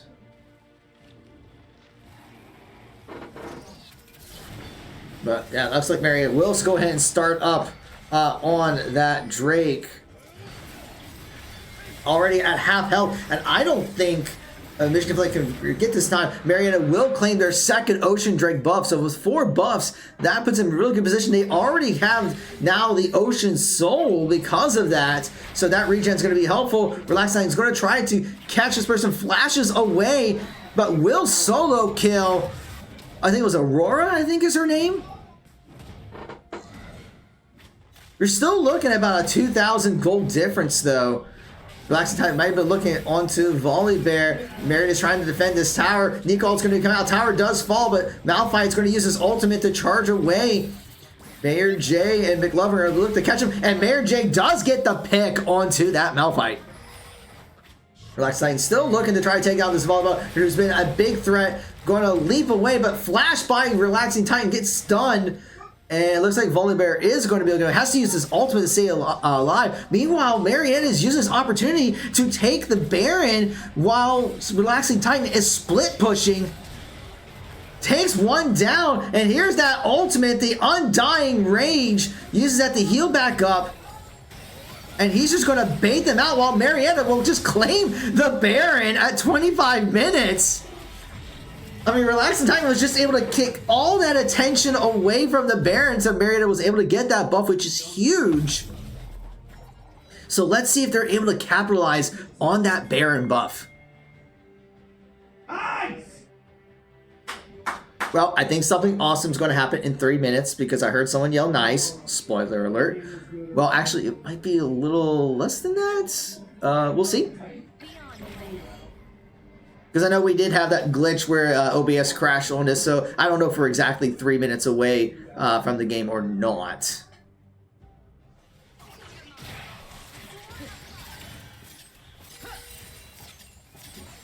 Of course, the downside of me commenting is I don't know how Overwatch is doing at this point. I feel like I'm just going to have Discord up on my phone so I can keep track of how everyone is doing. You know, Relaxing Titan trying to get onto this Malphite.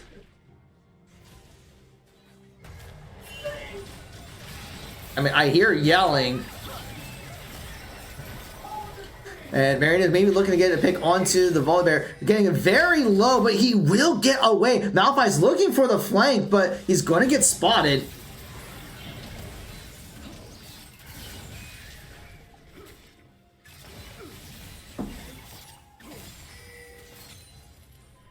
But yeah, Marietta's going to use that Baron buff onto the minions to try to push this tower. Already a tower goes down by Relaxing Titan. So yeah, he gets that top inner tower. Now they're trying to look into this inhibitor tower. Just keep poking it, keep poking. Those Baron minions are going to definitely do some damage on it.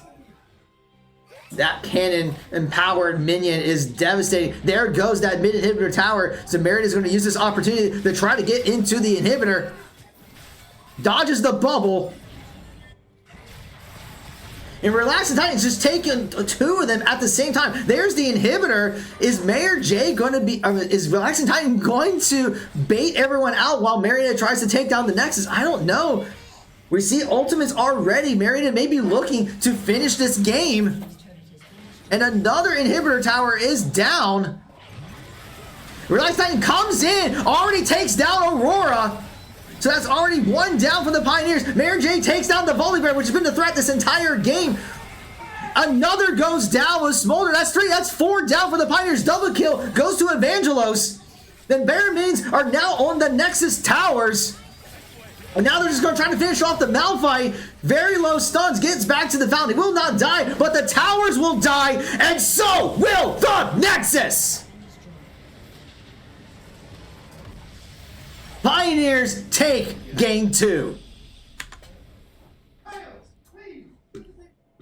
All right. So, let me update the scores here real quick. All right. And so Pioneers, we're going to game 3 in League of Legends with a very well executed game there. But all right, we're going to go ahead and take a quick break. And when we come back, we will get to the 3rd and final game of this matchup between Marietta College and University of Michigan-Flint. So don't go away. We'll be right back.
All right, and welcome back. I know it was a little delayed there, but it just kind of took a while for everyone to get ready.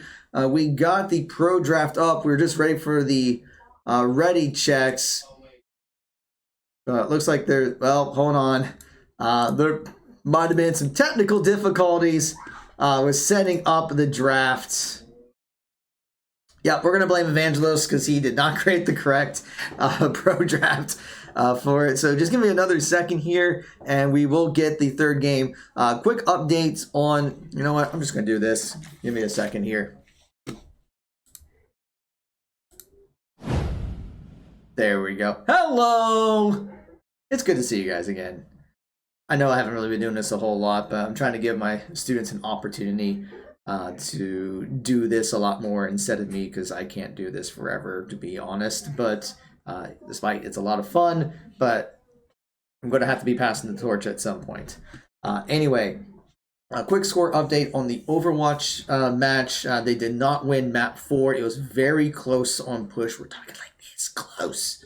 So it was a very heartbreaking loss in that map. So right now it is 2-2. So they are going to map 5. They are still facing an undefeated team. In this case, it looks like ready checks are coming in for the draft, so I want to make sure I have it. Okay, we got the right draft up. Good. Now, once we have everyone good to go, then we'll start. But yeah, so Overwatch is facing an undefeated team right now. They do have to win this if they want to keep their playoff hopes alive. League of Legends has to win this match if they want to keep their playoff hopes alive. So right now, every single match from here on to the remainder of the end of the season matters for playoffs.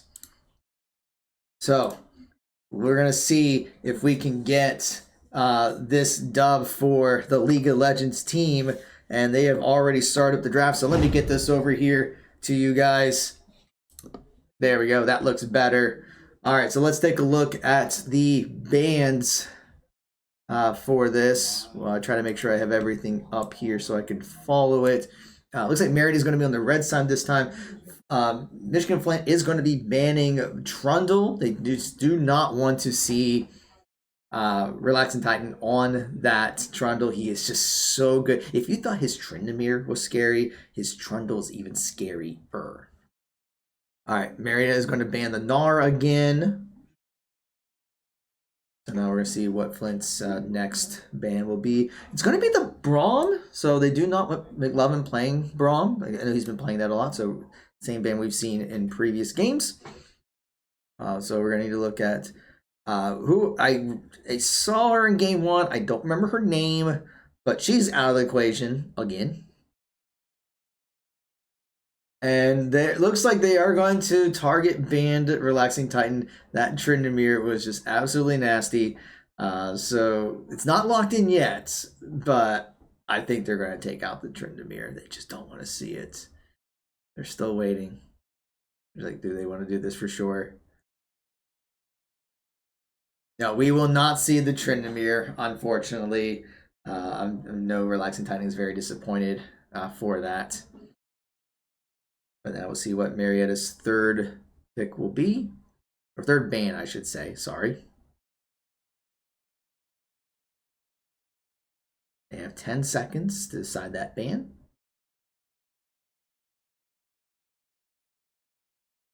And it looks like it's going to be Jarvan.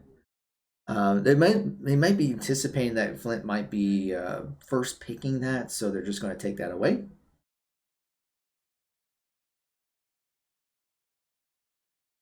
So let's see what Flint will be picking first.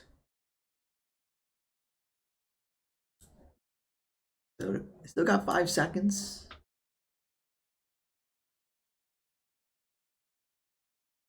And they're going to prio pick Vi for the jungle. Interesting. She was banned in the last one of the games. I can't remember if it was the last one or the one before, to be honest. But we're not going to see. We are going to see Vi in the jungle for Flint. So very engage heavy. And just still that knockups. I mean, we've been seeing that Flint has really been focusing on knockup strategies or compositions that revolve around knockups. So I think we're probably going to see things maybe like Ornn. We might see Nami again. Marietta's looking. They did lock in the Xayah for ADC. So interesting choice to pick that right away with the opportunity of being countered. But they did want to make sure Evangelos is playing at Xayah. I think they had a lot of luck with her in the last game with her. So they're probably going to try to keep as much of the original draft as possible. But let's see what they're going to get the Mel. So they're just going for those carries right away. They both Mayor J and Evangelos feel very comfortable about those. So they want to make sure they get them first before there's any opportunity of them being banned. I guess they're not worried about them being counterpicked. Okay, so we're going to be seeing what the next picks are. And I can hear Overwatch. So now I know they've started their 5th game. So once I know something, I will let you know. And it looks like Flint's going to go with Victor. Victor was banned last map, but they're going to pick the Victor to try to counter Mel.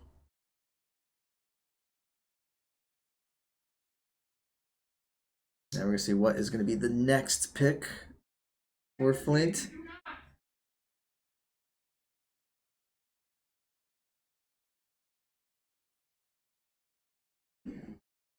And there's that Ornn. So once again, just trying to go for those knockups. So I can already see kind of the combination being built by Flint, using Ornn to do a big knockup, or even having Vi do her ultimate to keep one player locked in. And while Victor pops an ult on top of everyone, that's going to be a pretty devastating combo if they pull that off.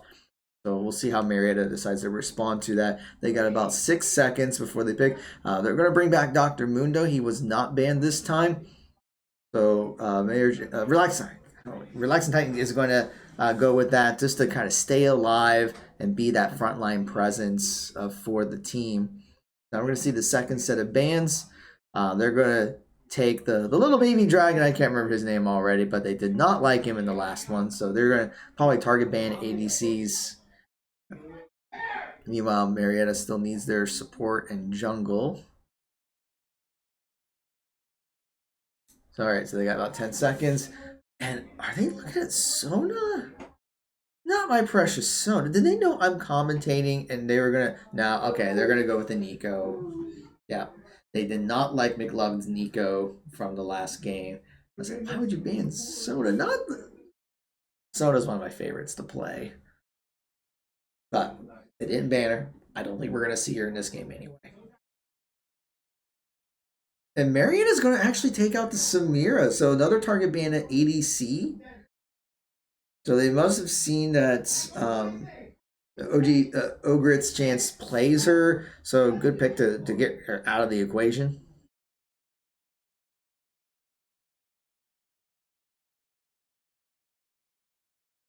Okay, they got 7 seconds.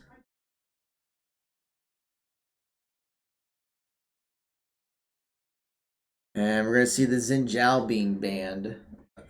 So we're seeing 3 of the champions that Marietta played in the last game banned by Flint this time. So they're trying to do everything they can to make sure Marietta cannot replicate that composition that worked so well in game 2 that got us into game 3. So we're going to see what Marietta's pick.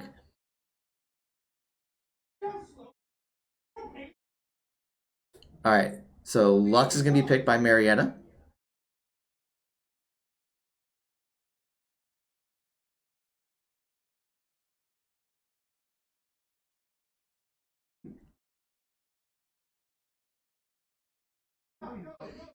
And we're going to see the Caitlyn being picked. Pretty solid pick for ADC just in general. So we're going to use that to try to counter the Xayah. And then now Flint can pick their last one. And they're going to go with the Leona for support. Just another tanky character going for blinds and stuns this time. So yeah, definitely crowd control heavy with Vi, Ornn, and Leona. And even with the traps from Caitlyn. So now Marietta needs to decide what their jungler is going to be.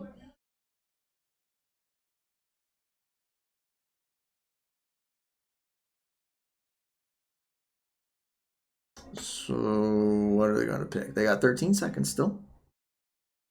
And I can kind of hear what Overwatch is doing. I'm not so sure how well they're doing. But if I do hear a score update, I will be sure to let you guys know. But I can't watch them and commentate here at the same time. And Marietta's going to go with the Zac. Cloden does like playing Zac. So he's going to be able to get it this time. Alright, so overall, seems like a pretty good composition here. The Lux support is going to be interesting with the kind of the lock-ins, or I don't know what you call it. It's just getting stuck in place, ultimates, shields. But, all right, we have our drafts. Now we're just going to be waiting for the game to actually start. And then, of course, we'll have the spectator delay, and then we can get into this third game. I know it's already late. It's in my time right now, it's like 10:20. It's going to be a late night, but that's what happens when you play 3 League of Legends games. Ready checks are coming out. They are ready, and we are ready. So let's go ahead and get into this. Once again, I'm going to have to figure out why the champions are not showing up on here. So there might be just, I'm going to take a peek at something since I have a minute. Because it's been so long since I've done one of these. I think I see what the issue is. Okay, so the centered splash art isn't working. That's what it is. Okay, so I know why the champions aren't showing up here anymore. So that's good that I know the reason. It's bad that I don't... let's try this. I mean, it might be too late to fix it here, but I'm just going to try this. Okay. Let's place this here.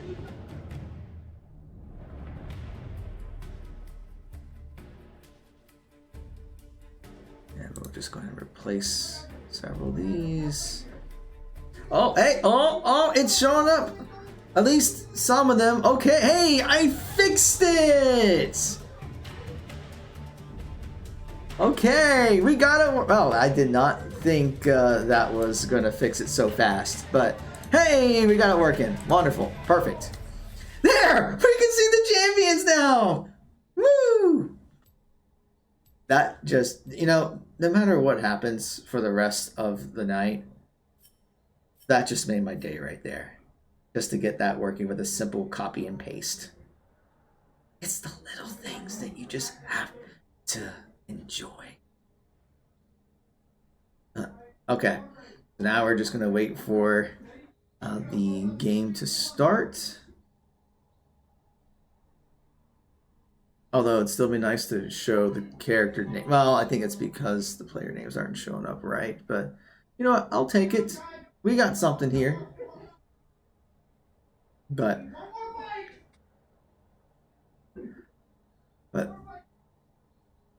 all right, so it sounds like Overwatch is getting close to things in their game. But I'm just going to have to still wait here for the spectator later. So let me go over a couple of the announcements again. We've gone over these before, but just as a reminder, tomorrow we will not have anything streamed. That's because our League of Legends and Overwatch teams will be traveling to Chicago. They've been invited to the Midwest Conference Clash. So they're going to be leaving tomorrow, but they'll be competing Saturday morning starting at 10 a.m. I think it's Eastern time, but it might be Central, just because it's in Chicago, and I can't remember what the time zone would be for it. I think it's Central time, but anyway, I believe it's going to be streamed at twitch.tv/Unified Live, so hopefully we'll be able to see the Pioneers playing in both League of Legends and Overwatch, so let's make sure that we cheer them on.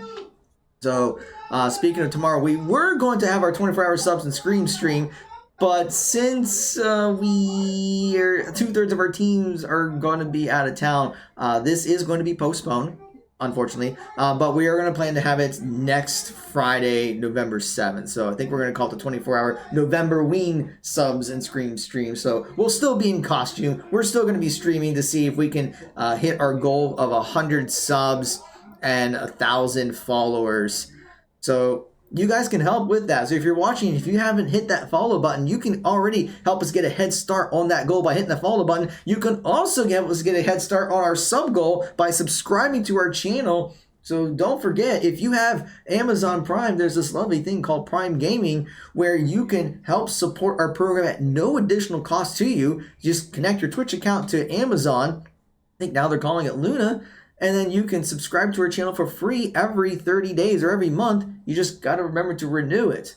And you get some perks. I mean, you get the custom emotes. You get the little badge that says you subscribe to our channel, of course. You get ad-free viewing. We do have that enabled. So if you don't like the ads, you subscribe and you don't have to worry about it. We do have a subscriber-only channel on Discord, even though no one really uses it, but I would love to utilize it more. And then, of course, there's just the satisfaction of knowing that you are helping support our esports program. But, all right, we are loading up into the game, so we're going to get started here.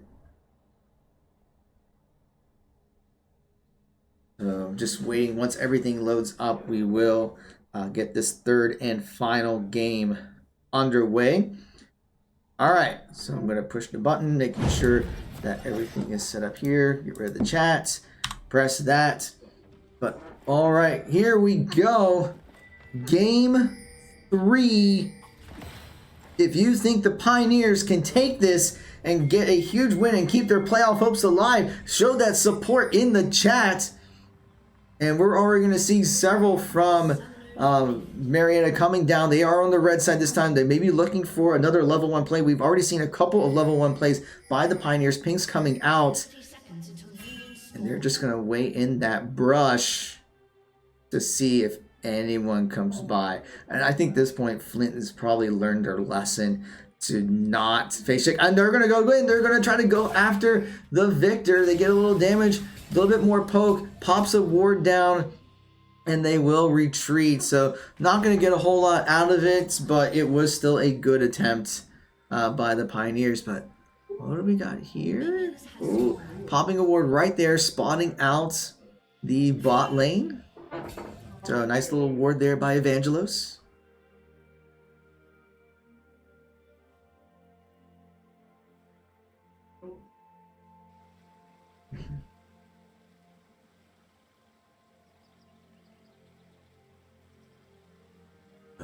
All right.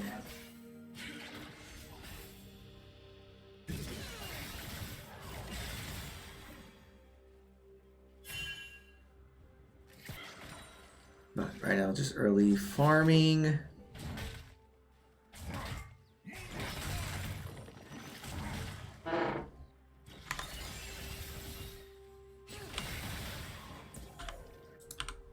And I'm going to check something real quick because I think I did get some...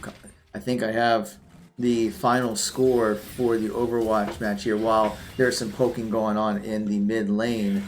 But I want to make sure I have confirmation before I say anything in the chat.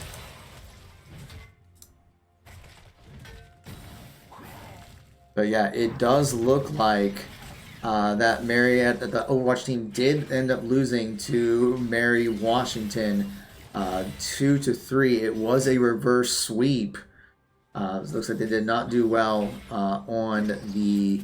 Looks like those flashpoints, and unfortunately, because of that, I do not believe the Overwatch team will be able to advance to the playoffs this semester. They will still have one more match next week, but it will be their final match for the season until the spring. So they were up 2-0, but unfortunately, it looks like they were not able to hang on with the for that last game. But let's get back to this game right here. Nice little root there by Mayor J, getting a little low on health. I don't think he's too worried. Some trading going on in the top lane. Relaxing Titan going to pop a biscuit there to heal back up. And we're going to see Evangelist pushing just a little bit. The Vi is nearby, and I don't see any wards by Evangelist. He's got to be very careful. Going to get stunned, but a nice root there by McLovin, giving Evangelist a chance to try to get out. He'll still continue to get some damage, but here comes Vi, and Marietta's got to be careful. Evangelist is so low in health, he pops a potion, but there's the Vi going to catch McLovin. It's going to have to flash away. Evangelist, nice little root there by McLovin. Flash onto by Leona, trying to catch Evangelist.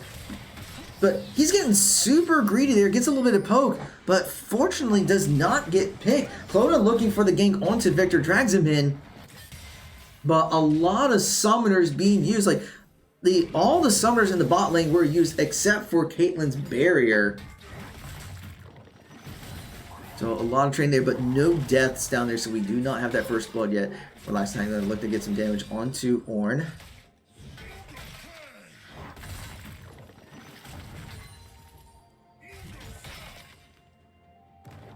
Still just trading some CS there. About 200 gold difference, which is very small this early in the game. But I think that bottom gank could have been avoided if McLovin was able to put a ward out. Although I think he had wards on cooldowns, I don't think he was able to put any more down. So yeah, more of the story, people. Wards save lives. Even though they lived there, they should have died. But all right, so we're seeing Ornn's going to use his ability to get another item. Caution pinks are going to be going out in the bot lane. A little bit of a knock up there onto Relaxing Titan. He's not too concerned about that. And we're going to see another little wave push by Evangelist. This time they do have a ward in place, so if Vi does try to go for something, hopefully they will be able to catch it. But right now, Vi is over by the Raptors. And Clodon is up. A nice little root there. Leon's going to try to get a stun and roots on to Evangelist. Extremely low in health, and first blood will go to Michigan-Flint. And it's not the start you want to see. Evangelist have to be careful not to get super greedy, because he did get punished for that. Underestimating Leona's ability to jump in, get the stun off, and then Caitlyn be able to drop a trap to root. So we're just seeing that CC combinations.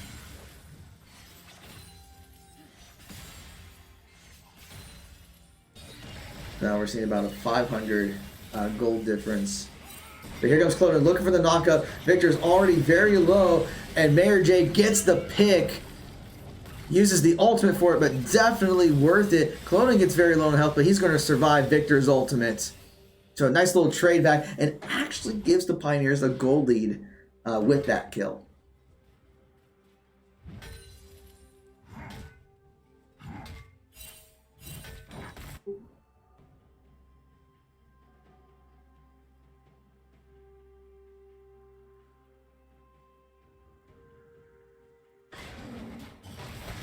Vi going to be taking out that blue buff.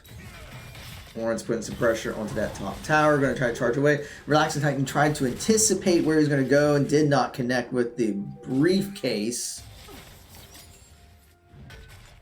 That corporate movement skin, I love it. And chat, let's just get some engagement going. I know we're on a 3-minute stream delay, so I'm going to have to wait 3 minutes to hear responses, but if you guys are watching, tell me, what is your favorite League of Legends skin? Although I'm going to say it's a toss-up for me, because Corporate Moon is amazing, but since Sona is one of my favorite champions, Arcade Sona I think is also really good. But tell me your favorite League of Legends skin, and I will answer in about 3 minutes when I actually see your responses.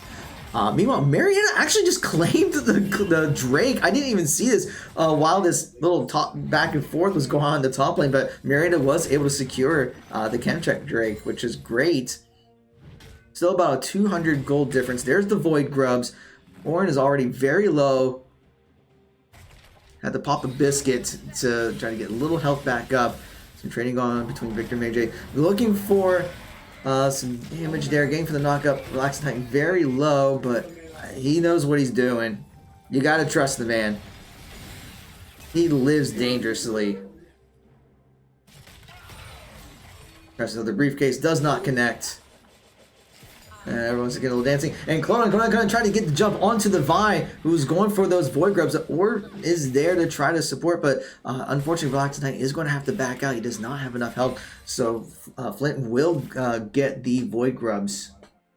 And we're going to see Mary J popping the ultimate, getting a lot of damage, and takes out Victor once again. And we're going to see Mary J using that flash to be able to get that pick. If he starts getting ahead, he's going to be really scary on that Mel.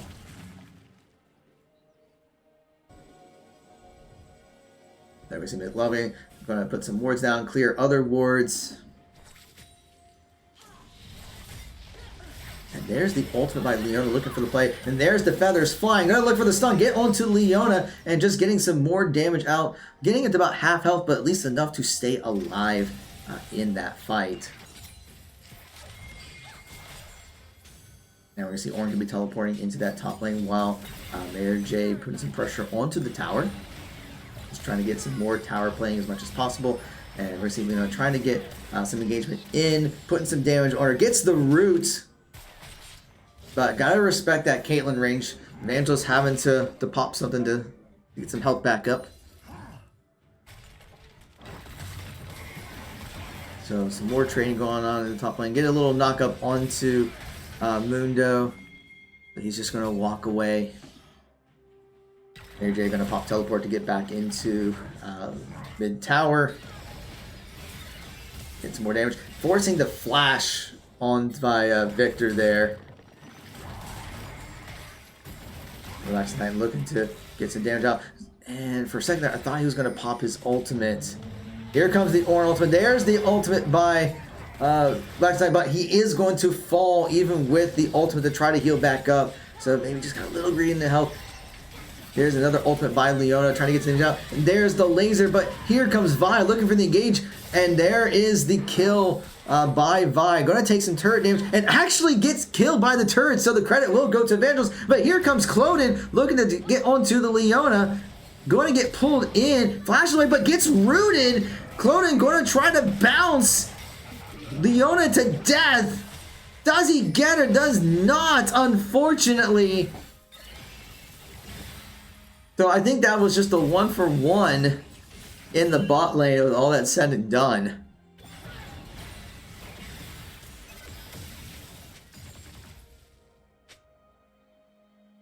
So it's now been like 3 minutes and I'm seeing in the chat DJ Sona. Yes, that is a good skin as well. I agree with you. I do not have DJ Sona, but yes, I think that's also a very good pick. Alright, some trading going on. Victor's going to pop the ultimate. Mayor J looking for the ultimate. Ends up falling, but Cloden comes in there to get the retaliatory kill immediately. So both mid laners are going to fall, but it's still a 300 gold lead for the Pioneers, and Cloden will take care of those Raptors in the mid lane. It looks like Ocean Drake's going to be up in about 43 seconds. So we may see both teams trying to set up for it. Marietta's got quite a few wards around there. Flint does not really have... They have something in the Tri-Brush, but they don't have anything in the Dragon Pit. But now we're going to see Vi taking out that pink ward and going to spot the ward that's in the Dragon Pit. So yeah, they are going to set up vision for the Drake. Yeah, so Vi's already in there. Some training's going on in the top lane. The stun comes out. McLovin is going to fall to Caitlyn. So now we're going to see gold-wise, Flint has taken the lead.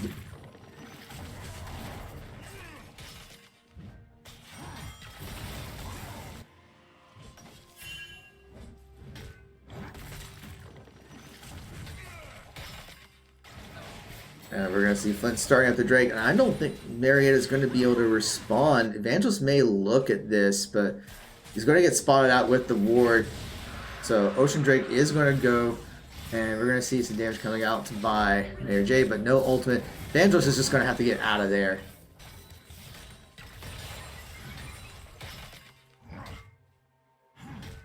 And I think Marietta was looking for a possible fight. And may still be looking at onto Vi, but they're just going to clear out the wards. I think they're going to get some damage onto Mayor J. And trading back and forth.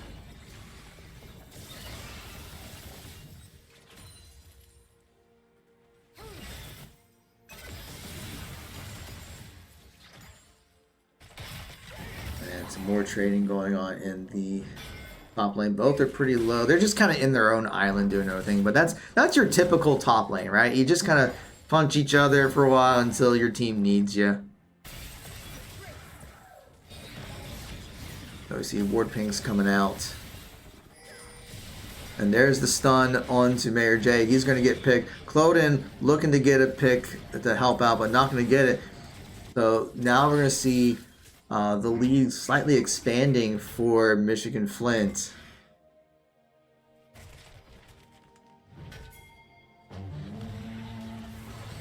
And here comes the Ornn ultimate, and is immune. Mundo's going to be popping the ultimate, trying to stay in the tower. He's going to live the gank attempt by Corazon. So that spell immunity was huge for Mundo, because if he got knocked up, he would have been dead for sure. Clonen looking to try to get a pick onto Ornn, knowing that the ultimate is gone, is going to flash away. Going to try to pull him in, does not get that though. So all you can do is just force Ornn to back. And it looks like Relaxing Titan will do the same.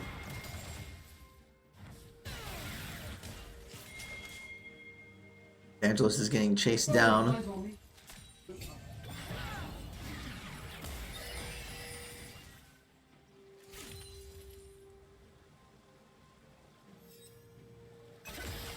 But yeah, Mary J. Looks like a little bit of a lane swap going on here. Mary J just covering that bot lane.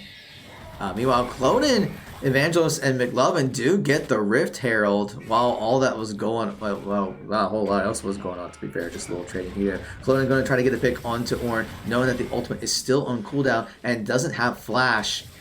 Gets the cleave off, or the briefcase off, I should say.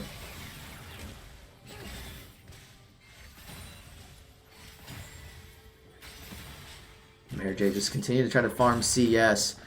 Still about a 600-700 gold difference in favor of Michigan-Flint. So one team fight either way could just really blow the lead wide open.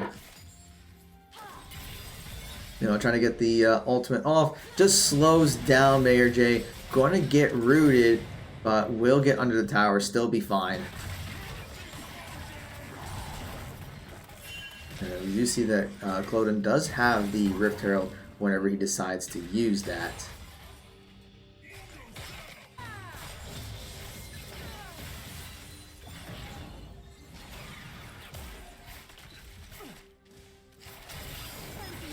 And now they're going to be diving onto the tower, so Mayor J is going to fall. But yeah, that was a 3-player dive, and Marietta may be looking to try to get some revenge. But that tower's going to fall, so they're not going to have that help. So Michigan-Flint is continuing to expand their gold lead. So Marietta's going to have to be able to make some smart plays if they want to get back in this. Because if they're not careful, Michigan-Flint can snowball this.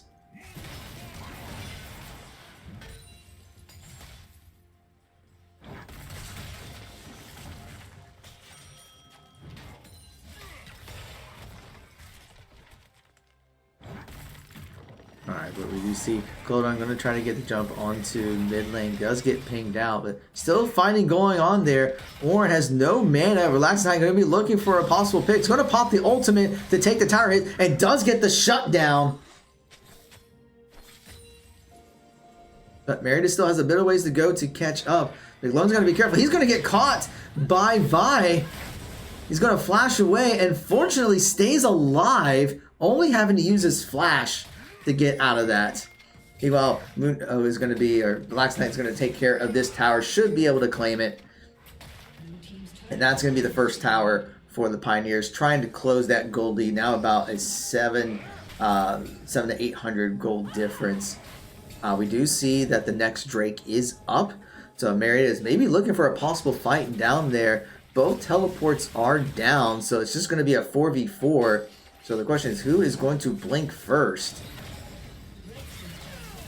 And meanwhile, another tower is going to fall thanks to the minions. So we see some fighting top lane, but there might be a possible fight going on in the bot lane. I don't know why the camera is having otherwise. A lot of poke back and forth. There's the other stone. Going to try to pop in, and Mayor J is going to fall. Clodon going to be bouncing to try to disrupt everyone. McLovin also falls, and Clodon going to get one. So right now it's a 2-for-1. He's going to have to run away. And they're going to have to concede the Drake. So that's a 2-for-1 in the fight. It's going to be the Hextech Drake going to Michigan.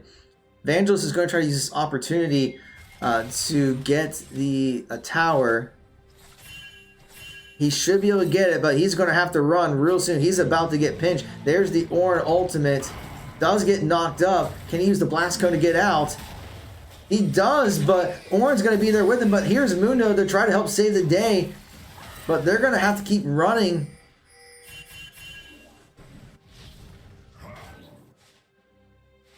And Marietta is going to be trying there to help. So fortunately, Evangelist is able to get the tower, does not die. So now it's only about a 500 to 600 gold difference. So despite the loss in the bot lane, Marietta is still hanging in there. And part of that is Relaxing Titan has got a lot of CS. So he's becoming a lot tankier. And we're seeing the laser come out, forcing the flash onto Ornn, knowing that his ultimate is not there. So they try to get the pick, but it does not connect. But they're just going to have to let that go, or maybe wait for the next minion push to see if they get some pressure onto that tower.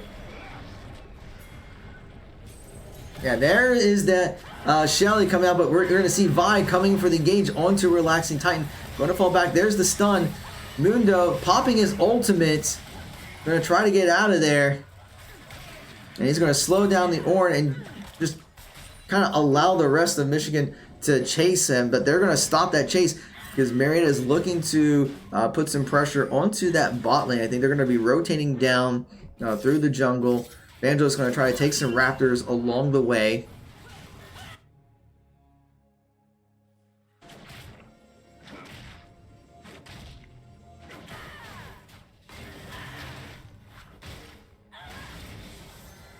But now we're 21 minutes in, and it's still so close. It has really been back and forth. Technically, Michigan-Flint has been ahead for most of it, but not by much. And there's going to be the knock-up onto Relaxing Titan.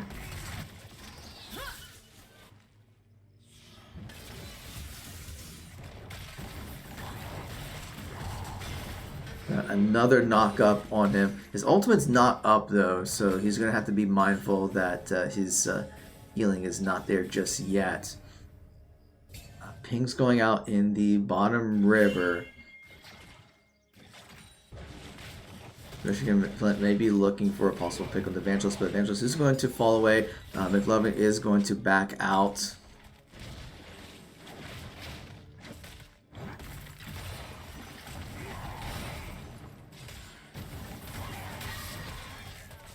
A little bit more trading going on in the top lane.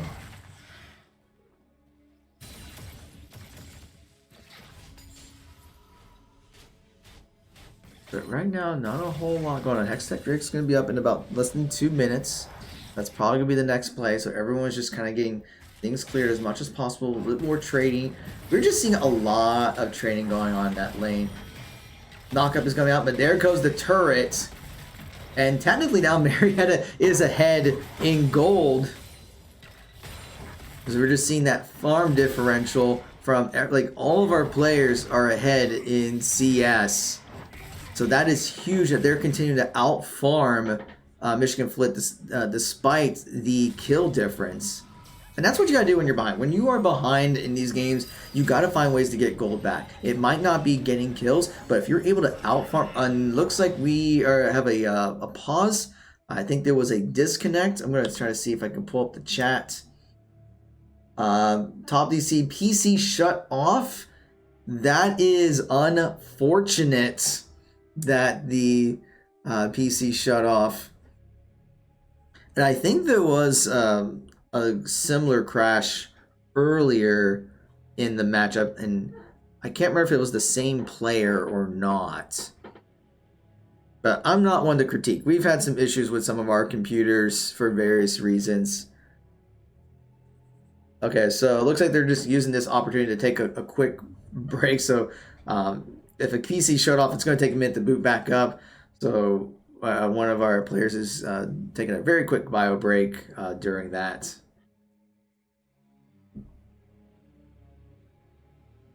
But we'll just kind of wait here. While we're waiting, I'll just kind of remind everyone once again that our Halloween stream will not take place tomorrow. It is going to be postponed to next week just because of the Chicago LAN. But we're still going to be doing Halloween themes. We're still going to maybe try to have some goals. But we're going to just have a good time of streaming some scary, spooky games. And then next week, we'll wrap up the regular season for our teams. So Rainbow Six is going to be playing on Wednesday. They're going to be playing against 4-1 Ashland. They need to win this game for the chance of moving to playoffs. They're not guaranteed, but if they win, they might be able to move on to the playoffs. We just saw earlier that Overwatch lost, so they'll have their last game of the season, will not be able to move on to the playoffs. And Pioneers will be playing next Wednesday against Dalhousie. I can't pronounce it correctly, so forgive me for not being able to pronounce it right. So if Marietta can win this game right here, I think they will have a chance to make it to the playoffs. I think next week it is winnable, but they do have to win both to be able to move on to the playoffs. So a lot of this is going to be riding on the League of Legends team right now, but hopefully Rainbow Six can come up with the upset next week to try to move on to the playoffs as well. Looks like they said that they're ready. So Marietta's ready. I think they're still waiting for.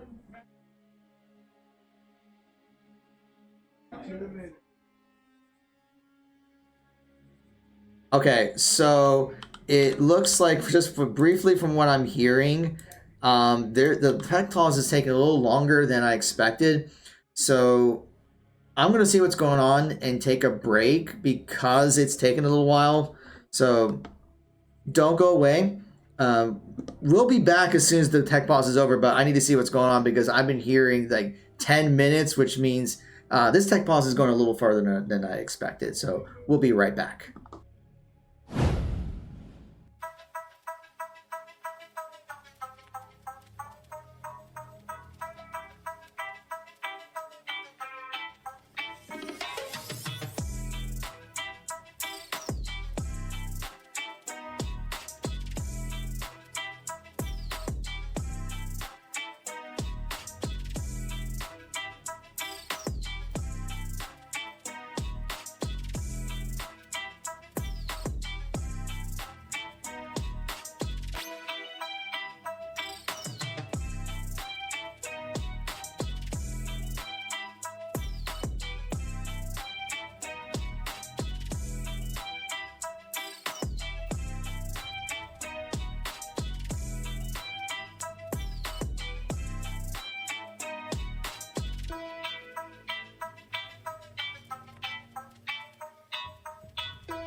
All right, and welcome back. Give me a second here to get us back into the game. There we go. I think audio is working. So just to let everyone know what happened, one of the players... Oh, come on, don't crash on me. Come on, don't crash on me.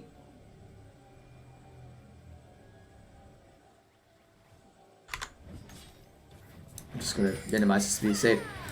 Okay, we're good. Okay, I had a heart attack for a second. But just to let you guys know, one of the players from Michigan-Flint said their PC shut off. According to the NECC rules, when there is a technical timeout, you have 3 technical timeouts throughout the series, but the total amount of the timeout is capped at 10 minutes, and then after that, the game has to continue no matter what. The 10 minutes has been used, so unfortunately, Michigan-Flint is going to have to continue this match at a 4v5, which if you play League of Legends, you know what that means. Especially, I think it's their Ornn that is right now out of the picture. He may be back at some point, and I hope he does.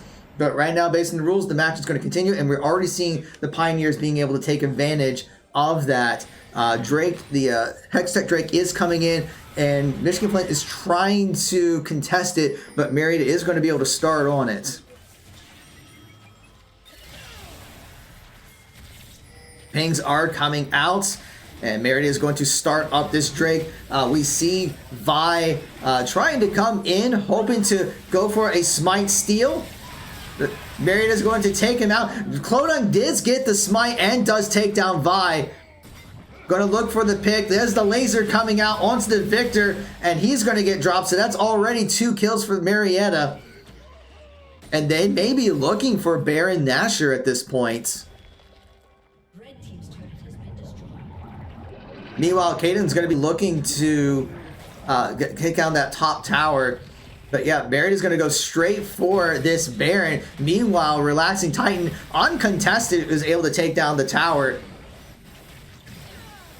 But Marietta is going to start on that Baron. And Vi is going to be popping up in 3 seconds.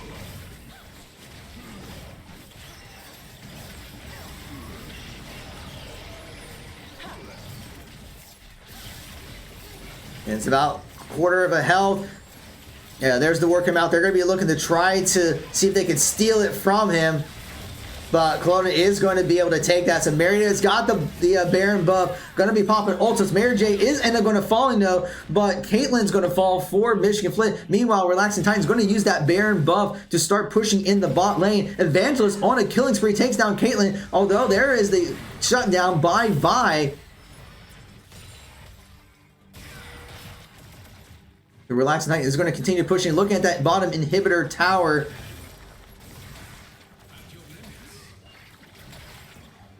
Yeah, it's just being very tanky. Gets the tower. Looking to get some damage onto Victor. But also working on the inhibitor. Actually letting the Baron empowered minions take care of the inhibitor. While Relaxing Titan is going to put some pressure onto Victor. But it looks like Ornn is still disconnected, so it's still a 4v5 for Michigan-Flint. But we're going to see Relaxing Titan is going to be rotating up. So Marietta right now has about a 5,000 gold lead.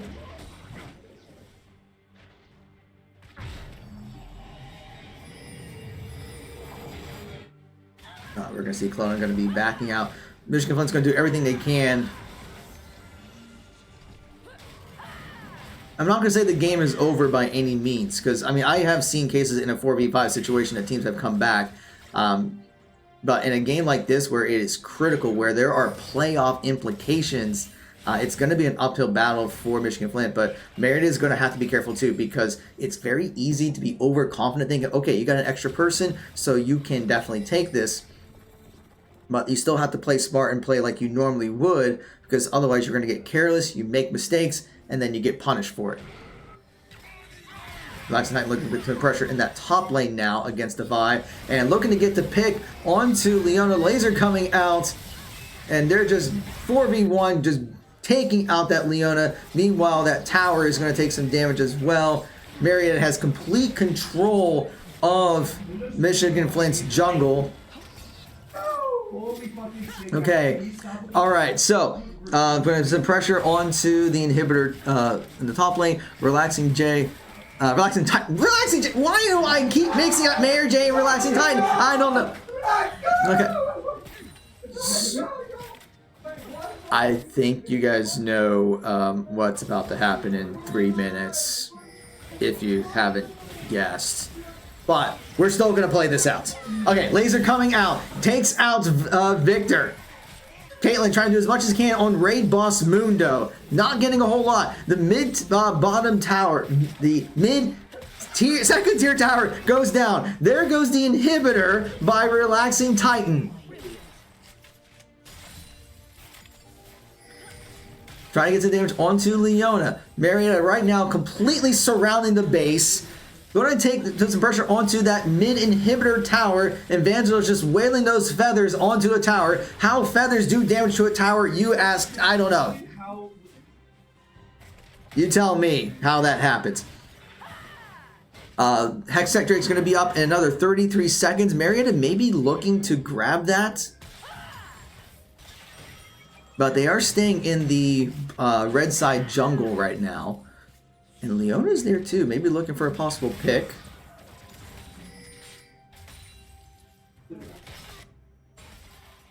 Yeah, they're going to just play it safe. They're going to ensure that they get this Hextech Drake. Meanwhile, Relaxing Titan, he's just kind of hanging out in the base, just chilling, throwing briefcases everywhere, requiring everyone to fill out the TPS reports.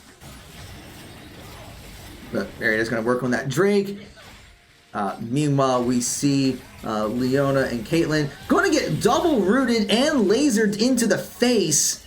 Still alive. Actually, no, that's Vi, not Caitlyn. I'm sorry. And then Vi's looking, gets another root. Feathers are going to fly, and they're going to die. Wait. Vi just stole the Hextech Drake. But I don't think it matters. Because they're still swarming the base. Yeah, inhibitors are falling. Raid Boss Mundo takes down Caitlyn. And now he's just wailing on the Nexus. And I don't think there's an answer. Everyone's dead or disconnected for Michigan-Flint. So the Pioneers will take Game 3. And they will take the series. And their playoff hopes will stay alive.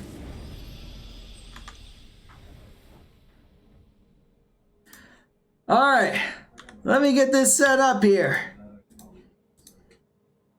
So, admittedly, it is unfortunate that the win is because of a disconnect, but it's still a win.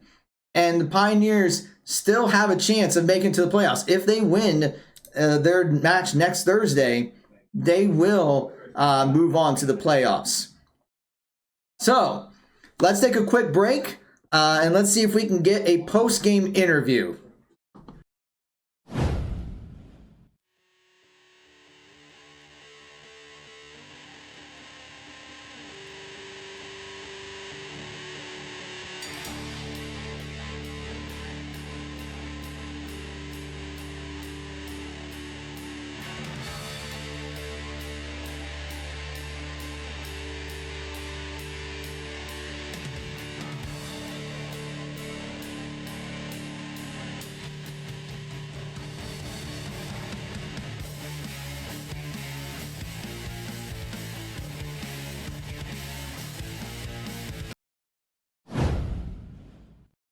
All right, and welcome back. So first of all, introduce yourself to everyone who's watching. I'm Jace Karcher. I'm the mid laner for the league team. All right. Congratulations on your second win. How does it feel, first of all? Feels amazing. Can't complain. I don't feel like I did that well, but we won. I mean, you had some pretty good ultimates, especially against that Victor. So talk about that matchup that you had against him. Personally, I don't really like that matchup very well. The only thing I really got to reflect is his E. There's his laser beam. Mm-hmm. And even when he's upgraded, it still hits me with the explosion. So I don't really like it too much. So I kind of just played passive, I guess. Okay. And just kind of waited for the late game. Okay. So then, first map, I mean, you went down. So what was the comms like? What was the things you guys were talking about to make adjustments going into game 2? It was mostly their ADC. It was a big problem in the first game, so we made sure not to let that happen again. Okay. The first game, once we noticed we needed to start focusing her, it was too late. She was already too slippery. We couldn't get a hand on her. All right. And then I have to ask, I mean, what was the reaction when you found out that there was the disconnect into game 3? A little bit of excitement. Would we have won if they didn't DC? Definitely. Because we're the best. All right. Anything else you want to share with everyone who's watching? I guess, just first of all, thank you for watching. I appreciate that. And make sure to tune in next week. If we keep winning, we make the playoffs. Yeah, that's it. One more and you move on. So congratulations on your win. Thank you very much. Okay, so we're not done yet. Usually this is where we end the stream. But we have one more thing that we have to do. And we're going to bring in our head coach, Derek Games, for this. Okay. First of all, how you doing? It's late, but we're here. Things are going good so far. Okay. Can't complain. All right. I would like to have the rest of the team nearby for this, because I think they would want to know about this. Oh boy.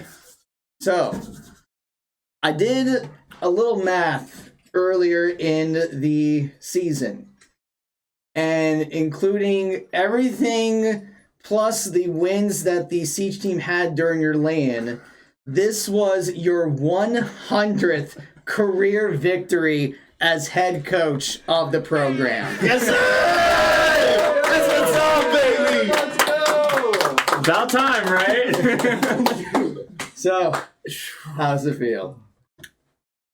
I can't say anything more than that I'm extremely proud of the hard work, dedication, and passion that these fine men and women come out and exhibit to me every day through practices, through competitions, through our morning or Monday meetings, whatever it is. Like, I wouldn't be here with as many wins as we've accrued over the past couple years without the help and support of each and every one of those guys out there. So I'm extremely thankful and couldn't be happier to have them alongside in this situation. So All right. Well, I wanted to make sure that you're aware of it. Congratulations on that career milestone. Thank you. And then let's hope for another 100 more and beyond that. That's the plan.